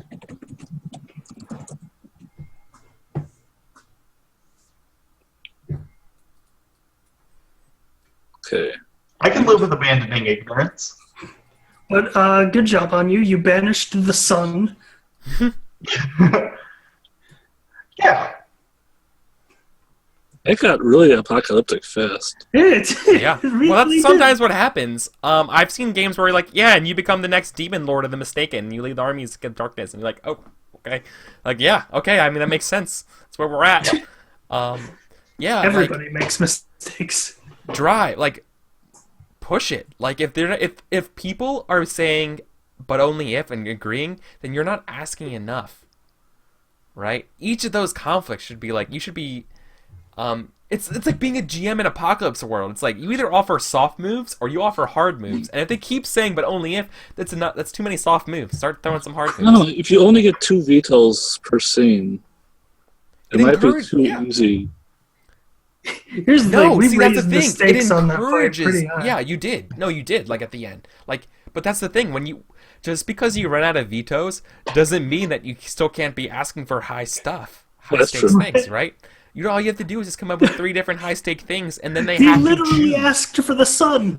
Yeah. When you say you're asking too much, by the way, when you say I never actually explained this, and maybe this was my fault because classic Eric forgetting rules.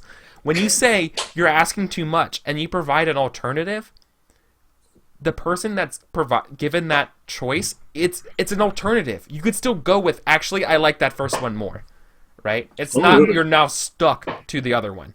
It's that now you're offering a branching, path of the multiple parallel histories that you can choose which one you have to tread down, but you have to go down one.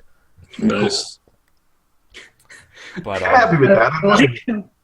I like how we had one scene where Adam's just like, yeah, but like my army will be protected, right? I'm like, yeah, sure, that'll happen. He's like, nah, they're protected. They're mistaken now. Yeah. They're protected. If you never say exactly, if you never say it, then these things happen. But as a person, I value peace more than I do. Security.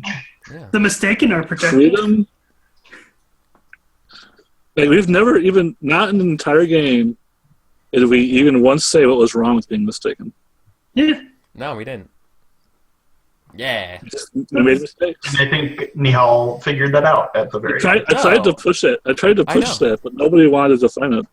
Well, no, because I was going with the character actually who's not that good. It's just the person who wants to maintain the status quo. Mm-hmm. That's what I was going for. Yeah, I kind of got that. Because the status quo is a better tomorrow, apparently. Status quo will make us have a better tomorrow. I really like how the ending of that scene was not like Nihal charging it. It was your mount that had become a mistake and leading the charge for you. Yeah. You accepting your fate. Yep. Yeah. Cool. So let's do a little bit of post-mortem, guys, and then we'll wrap up. Yeah. So I fucking love this game. I love it so much. So much fun. It's a good game. It's great. Good. It's I'm glad you guys like it. A game I want to try and do a full campaign of. Yeah. It's like I can talk about this game a lot, but I'm more interested in the people who this was their first time playing Polaris, what they thought. I'm really interested in what Adam has to say about it because this was, you've been wanting to play this game a lot, like real bad. I want to know what you thought and that kind of stuff. If it was, what you really what you thought about it. You're a designer. Tell me things. Break it down. What you like? What you didn't like? It was exactly what I wanted it to be. There's just enough setup at the beginning that it all you can freeform without being drained of creativity. It's a lot like Life on Mars or Fall of Magic, where you have enough setup at the beginning that you can spin ideas off of that, and you could totally play this game, Fall of Magic. You could play Fall of Magic in Polaris. Essentially. I thought that was the end of the sentence. I was like, you could totally play Fall of Magic. And I'm like, yeah, you could. No, like in Polaris. Like, yeah, exactly. What if magic is dying is because the mistake's taking it away, Yes. or whatever, and now you're leading people over to, you're leading the person back to whatever. I mean, we even saw a little bit of it in this game because I know. You lost your ability to see. Yeah, like like shit. Yeah. That's awesome. I didn't realize that. That's cool. Awesome. It's one of the great things about this is that like you can just shift genres. Like you don't need a Polaris hack. You just say, okay, well now there's Cyberpunk Polaris. There's mega corporations. That was a mistake. Like, you don't change anything. Yeah, you can basically make it work. I've played. People have played. I've seen it being like communist fear in the 50s. I've seen the hack of that. Like that's what do you actually have to hack? Yeah, well, I'm sure it's just a reskin. It's a reskin, right? Yeah. Yeah. Yeah. the mechanics work this fine. It's just you change what the mistake is and that kind of stuff. Yeah. I really like the you could- theming of like the protagonists being winter and night and the antagonist being spring and daytime. You could.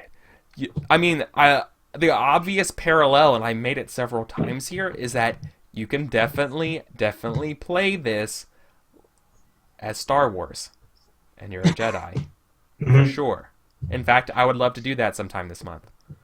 I also like Only you need to figure out what the Sword as a mistake is at that part. Is the mistake the dark side? Is the mistake, what is the mistake the Empire, or is it something inside everybody?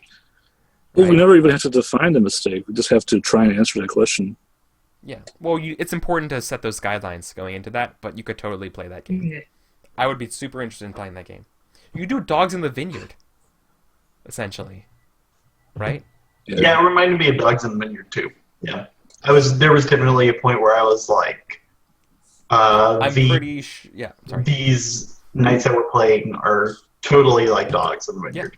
Yeah. Vincent played this game a long time ago. He's accredited in the book, right? Yeah, that makes I'm sense to me. sure Yeah. this game had a little bit of inspiration towards dogs after that, right? Actually, the first time I heard about, buy fucking Dogs in the Vineyard, and there's an ad for Polaris in there. Yeah, right. Yeah. Actually, this is really interesting. This is actually a really good point and topic to talk about Polaris and dogs in a way. These are games that grew up in a world where there are mostly systems of action resolution, where it's like, how do you attack, how do you swim, and stuff. And this is a game that tries to answer the question, like, so what? Assume you can do everything like that. What's the big meaning behind your actions? What are you really trying to get out of this? It's a conflict resolution, and it lends itself far more to, instead of an action resolution system, which lends itself far more to epic literary style play. Lends it far more to this high fantasy, this tragedy. It's more because I thought about this one day. It's less about you roll to kind of see if you can do something, and more you roll to see if you can get the thing that you want. Yeah, it's more like this game answers the question, because it's the worst thing in the world when you're swimming and then you have to roll to swim. Right? No, like that's why I love this game, because this game is like the best parts of Burning Wheel, where it's like, what happens when you get everything that you wanted, but you hate the price you paid for it? Yeah. Right? Like that's the game in a nutshell. That is what happened. It's just like, hey, why don't we just all be mistaken? Yeah. Something that I'm going to bring back over to Ben for next story games, where after playing this game, I like this thing. I feel like it. Maybe it's because we were somewhat new, but I didn't feel like we got. Maybe I was going too hard on the protagonist side, but like the fall didn't really happen as much as to the very end. I want to know what his experience has been like as far as that. It was only Don't get me wrong. Don't get me wrong. This was fucking awesome. I love this game, but it definitely did not go the way that I thought it was. And I don't know if my thought is necessarily good when I say that, right? But my idea was that the instead of going like then down, I was imagining a little bit more of like a standard trajectory. But previous hacks that I played at this game it's more in line with the original game, where there's a stat and the antagonist keeps a tally of every time the player sins, essentially gains experience from that paragraph that I mentioned earlier. You roll, and anytime you roll a 1 or a 2, your goodness decreases and your cynicism increases. And that visualization of essentially a clock decreasing in terms of hope really lends itself to like, how should my character feel right now? Anyways. Did Ben Robbins do the intros for Seattle Story Games? What? Did Ben Robbins use the house rules for Seattle Story Games? Yeah, he's only. I think he plays this game as Story Game Seattle all the time. This is Okay. that's where the rules came from. So I don't think It it's seems the other way like around. after I think it's that pulling the out rules. the entire system Oh of the no. clock. Complaining there's not a clock is really weird. Oh yeah, no. Ben didn't make the rules and bring them to story games. Ben used story games to make the rules based on how they just were playing. They're rules based on play, not play based on rules, right? Like these are observations and things we made at the table in play rather than the other way around. Okay. Right? Yeah. One thing I did notice, it was only really in the second half of the game, and maybe that's just because I knew where I really got the hang of if you're the antagonist, you can just throw the book at people. Yeah, you're supposed to, yeah, right? It's that's totally Yep. fine. That's totally normal the first time you play Polaris. It's weird having all that power. It's not something you're used Because to. like, You kind of have to hit hard. I mean, yeah, you won't. You need to hit hard. yeah, well, because in the first half I was like, oh, I'll set up this scene and this will be kind of tricky, and then the solution is like, I get out because I'm the main character. Yeah, exactly. And I'm like, it all right, I'll how- step up my game a little. Like, It reminds me exactly of how I have to GM Blades in the Dark or Household Renovation of Great and Terrible Power or games like that, because the players always have a way to say no. So you have to be twice as rough with them, and then it ends up being more interesting. So exactly, right? You have to, yeah, exactly. yeah, That's and the I've been best way of putting struggling in my experience with, but I want to be nice to people. No, you can't. You can, if you are GMing, you should not be nice to people because Well, otherwise yeah. everything I mean, gets you have to keep player crushed back. away. You are a fan of the players. Yeah, But you exactly. also have a responsibility to keep the fiction, right? Like you have a responsibility to keep it true. I don't want to say fiction true. Yeah, the verisimilitude, right? Like keep, you know what? I Fiction don't know, right? equals true. Yeah. Oh God. Oh. But you know what I mean? Like you also have a responsibility to keep the fictional stakes. When someone pulls a gun on the character and they have an intention of shooting them, you don't make them put it away, right? They shoot because that's how the fiction. That's you do what the fiction demands. You are a fan, like, but the fiction, it's cause and effect. It's not like you're. It's really hard. It's one of the hardest parts of being a GM, right? Yeah. This game's really good practice for that, in my opinion, because it's It very very much much just like Especially you- playing it's- an antagonist. yeah. So here's the thing, right? Anybody, like the player of the heart or the antagonist, can end a scene whenever they want, right? Yeah. So if you are out of stuff, you just end the scene. If you don't want to deal with the bullshit. Well, you can't end a scene unless the conflict's over. Oh yeah, you say, and so it was, and then you say the scene is over. Yeah, exactly. Well, you That's have to what be you do. okay with the price that you paid, Right. right? But the way it works is that you can't negotiate the price down. What you can do then is only ask for more so that the price is finally worth it, Right. right? You have to think of it that way. It's complicated. It's a weird That's game. neat. It's really neat. It's really cool. I've never seen a game unlike that does this like this. But Yeah. I just sometimes I get players who are upset because the rules weren't fully explained to them. yeah, well, fucking, they should never play with me because I'm horrible Yeah. at it. No, I mean, I'm cool with it. Like I but said, I'm just saying, it's something I would be careful about with this game. Well, here's another thing. This is a complete confession on my part here for this game. I didn't read the rules beforehand. I basically relearned it alongside with you guys. So the stuff that I remembered is the stuff that I remember when I remembered it. I'm really sorry Right. about that. That's just how it happened. I was really busy today. I had a job interview. I was playing Torchbearer this morning. I just didn't have time. I guess But- I misremembered half of the rules that I did. I was remember. fucking late for the game today. I was so behind. Sorry. We made it work. But yeah, we made it work. Yeah. So Sci-Fi, what do you thought? What are your thoughts on the game? Because you've been playing some pretty cool games lately. Yeah. I have never touched Polaris in my life, but it has earned a spot in my folder of tabletop RPGs now. Yeah. Cool. Yeah. This game came out around the same time as I think Archipelago, right? Is that right? Golden Age. I actually think this is not that old of a game. No, it came out like 2004. That's not older than me. Oh wait, no. I thought this game came out in like the 80s. I don't think this actually came out in the 80s. No, I don't believe so. Maybe I'm completely wrong. Because And, the thing in the book says 2005. yeah. Whoa, I don't shit, know, it's never in mind. Roman numerals. What is wrong with me? Like, What the hell am I thinking? I thought this game... You What? it terrible. doesn't predate 2000. 2009 What? is what the PDF says on the copyright. Yeah, the copyright is from 2005. Yeah, to but... Oh, so it came out 2005 The then. last printing, PDF printing we have was from 2009. But I'm sure it wasn't around the 80s. Well, here's Polaris, our first actual play. It was written... I just Googled it. This is from The Forge from 2005. yeah, so that's from the it's been out Forge. for a This is a while. Forge game.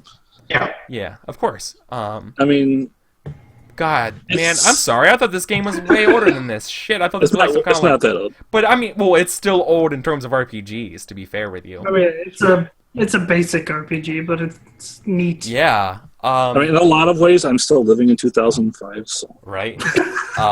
Well, shit. Well, that invalidates everything I said at the start, being like how this game's older than me. Oops. Anyways, yeah. I don't know. I love this game. I can't wait to play it more this month. It's a lot of fun. But I definitely want to see about that narrative arc, that sort of narrative pacing. Whether or not Ben's supposed to, it's probably just going to be a shrug. It's like, that's on you guys. But it's not like... You know what he's going to say? He's going to do fucking GM jujitsu. I can already see it. No, he's going to say, he's like, did you have fun playing your game? Did it still end in a really like fun way? I'm like, yeah. He's like, what's the problem? It's probably what he would say. Yeah, that sounds like right, a standard GM bullshit. Yeah, pacing is about keeping all the players able to play the game, not Yeah. about any kind of experience or advancement arc. Yeah, but this is true about every story game that I play a lot. You see this happening a lot. It's the design principle where what are you taking out of your game that's unnecessary to the fun, Yeah. right? Mm-hmm. And like this is literally like the bare minimum. This is the minimum viable product of Polaris to play it that works in a very fun way that captures the spirit of the game. Right. This is the stripped down. This is literally just the exposed turbine engine that is Polaris. Right. That rockets us I to actually space. think that Polaris might be better than a few story games that like allowing everyone to play because of the moons. Yeah. For Yeah, it's sure. very important. Because like you got two separate stories, but like, hey, you got these moon characters. And Yeah. other people play those. Like I forgot I was the king so many times. Yeah. Yeah. Well, originally, like I said, like the original game of this is actually everybody has a protagonist and you rotate around. Right. This is just this is because you won't be able to get that far in a one-shot setting. That we don't do that. But if you were playing a longer form game, definitely everybody make their own protagonist, and we just all do that. So, Mm. Yeah, I anyways, love games where all the players are always engaged. It's like Tokyo Brain Pop. yeah. Hype. Now there is a. Don't get me wrong, it's really fun. So we're gonna wrap up here, right before we do outros. Now there is one thing left to say about Polaris. I mean, well, does anyone else have any final words about Polaris before we do outros? No, I'm good. Because I don't have anything to say. Okay. No, it's good. I think I said in chat. I think that keeping the flowery language in, it really doesn't make the game take longer. Uh, I don't No, I understand why agree with else you on would. that. Yeah. I would say my final thoughts on Polaris, like in terms of open-ended, like giving everyone huge narrative control story games, I liked this a lot more than I liked playing like Microscope. I could see that. I mean, Microscope's a weird game, and it has Yeah, different well, the things. thing about Microscope is like it's sort of like It just tells a different Yeah. story. it's endless possibilities, but like Yeah, this game is sort constrained. of it's like when you can do anything, sometimes you don't What do know. you choose to do? It's hard. Yeah. You're right. So Yeah, I definitely agree with that. There's also, it's written in both games, and they're opposites. In Microscope, when you take your turn, nobody else is supposed to speak. Nobody else is supposed to make suggestions. And I read earlier today when I read the PDF for the first time that it's in the rules of Polaris that you're still allowed to give people suggestions and talk openly and crap like that. Which is definitely the thing that I prefer because except for stakes and consequences, that's when you're supposed to shut up. Mm-hmm. Well, there's conflict. Yeah. Yep. No, I completely agree. That's the battle. I was trying to espouse that halfway through the game. I was like, oh, by the way, feel free to ask questions when you're the antagonist, right? Or feel free to ask questions when you're a moon about describe more about the scene. Is this person there? What's going on in the background? You know, like feel free to enrich the scenes here. You see this in Lovecraft-esque when you're playing as like the Watchers, not the narrators. I don't know if anyone here has played Lovecraft-esque with me. I don't remember. I tried to probe John Harper about his thoughts about Lovecraft-esque, and he was like, "Well, I forgot what I was going to say about it." He doesn't remember, and he doesn't remember playing it. Someone else asked him about it too later. So, anyways, there's one last sentence about. There was a time that happened in this game where the scope of the conflict got so wide. I wanted to actually play out one of your things that you said happened. Is it actually allowed to like retroactively do flashback scenes? No, there's no flash. Oh, so once you said, but only if blah blah blah blah. Yeah, and then you're saying you're asking too much. The timeline too far past what you want to play out. Then Then I'm asking too much. Okay. The onus is on you to fix that, and be like you're asking too much, and then try to get me to scale back to where you want to be. Where the point of the next scene should be. Yeah, but you can't be tactical. You only get 2 of them. Yeah. So this is the last sentence about Polaris. There's an ending phrase to Polaris, just how so it was and all that kind of stuff. It's this is like when the book closes. It says, "But all that happened long ago, and now there are none who remember it." Is how the game ends. Oh, rip in peace. Rip in peace. None of our characters made it in the history books. Yeah. So, Sci-Fry, outro? Who are you? Follow me on Twitter, Sci-Fry with an underscore. Yeah. Stuart, follow me on Twitter. That's the only place I update. I don't Twitch stream as much anymore. Just follow my Twitter. I post good jokes and talk about Mobile Suit Gundam a lot. Awesome. Mech anime. We're gonna play, dude. Seriously, if I have some time, I'll read over Firebrands. I'm all about it. Yeah, I would love to. Like, if I have a day free, I could just let's figure it out. I'm all ready to run it or something. If you guys want to play, find me on Discord. Let's do this shit. I want to play Firebrands. Yeah. So, anyways, Golden H. You can follow me at Haunted Sky on Twitter. It's 2 H's. I want to give out a shout out to EtherCon. EtherCon is a online RPG con. This is the last week for GMs to sign up to run a game. It's a lot like the Roll20 Con. It goes on for 3 days in November. So definitely check that out. I'm going to be running 2 games for them. Other than that, I don't post too much on Twitter, but I'm always looking for players.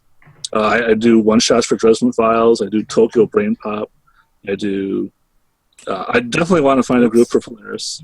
And I'm looking for people to help me pre-alpha design Oregon Trail RPG. Yeah. So more game design. Awesome. Adam? Speaking of game design, you can find me at twitch.tv/darklavendervoid, and you can find me at patreon.com/darklavendervoid, where I will soon be responsible and put up the text-only versions of my games.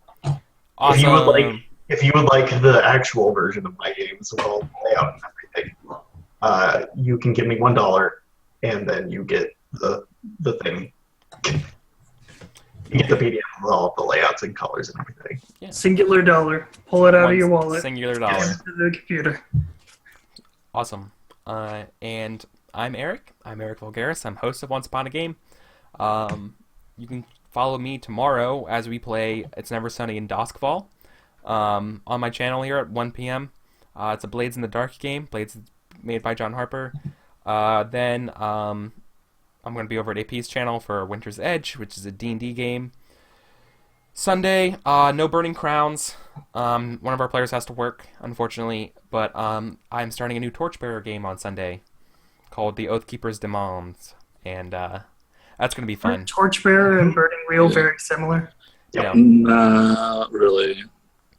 no. I don't know. I've heard them compared a lot. They're the same designers. It's like the same philosophy of design, but it's not the same game. No. In fact, I would say Torchbearer is the furthest away out of the trio of Burning Wheel games. Mouse Guard is more in line with Burning Wheel, but Torchbearer is built on Mouse Guard, so it's like a weird derivative. It's far down. It's different. It's good. It's really good though. I think I like Torchbearer a lot more. It's very innovative with the equipment, and it's very innovative with Wises. Yeah. So anyways, that will do it for us. Take care, everybody. That would do it. Peace. Peace. Thanks.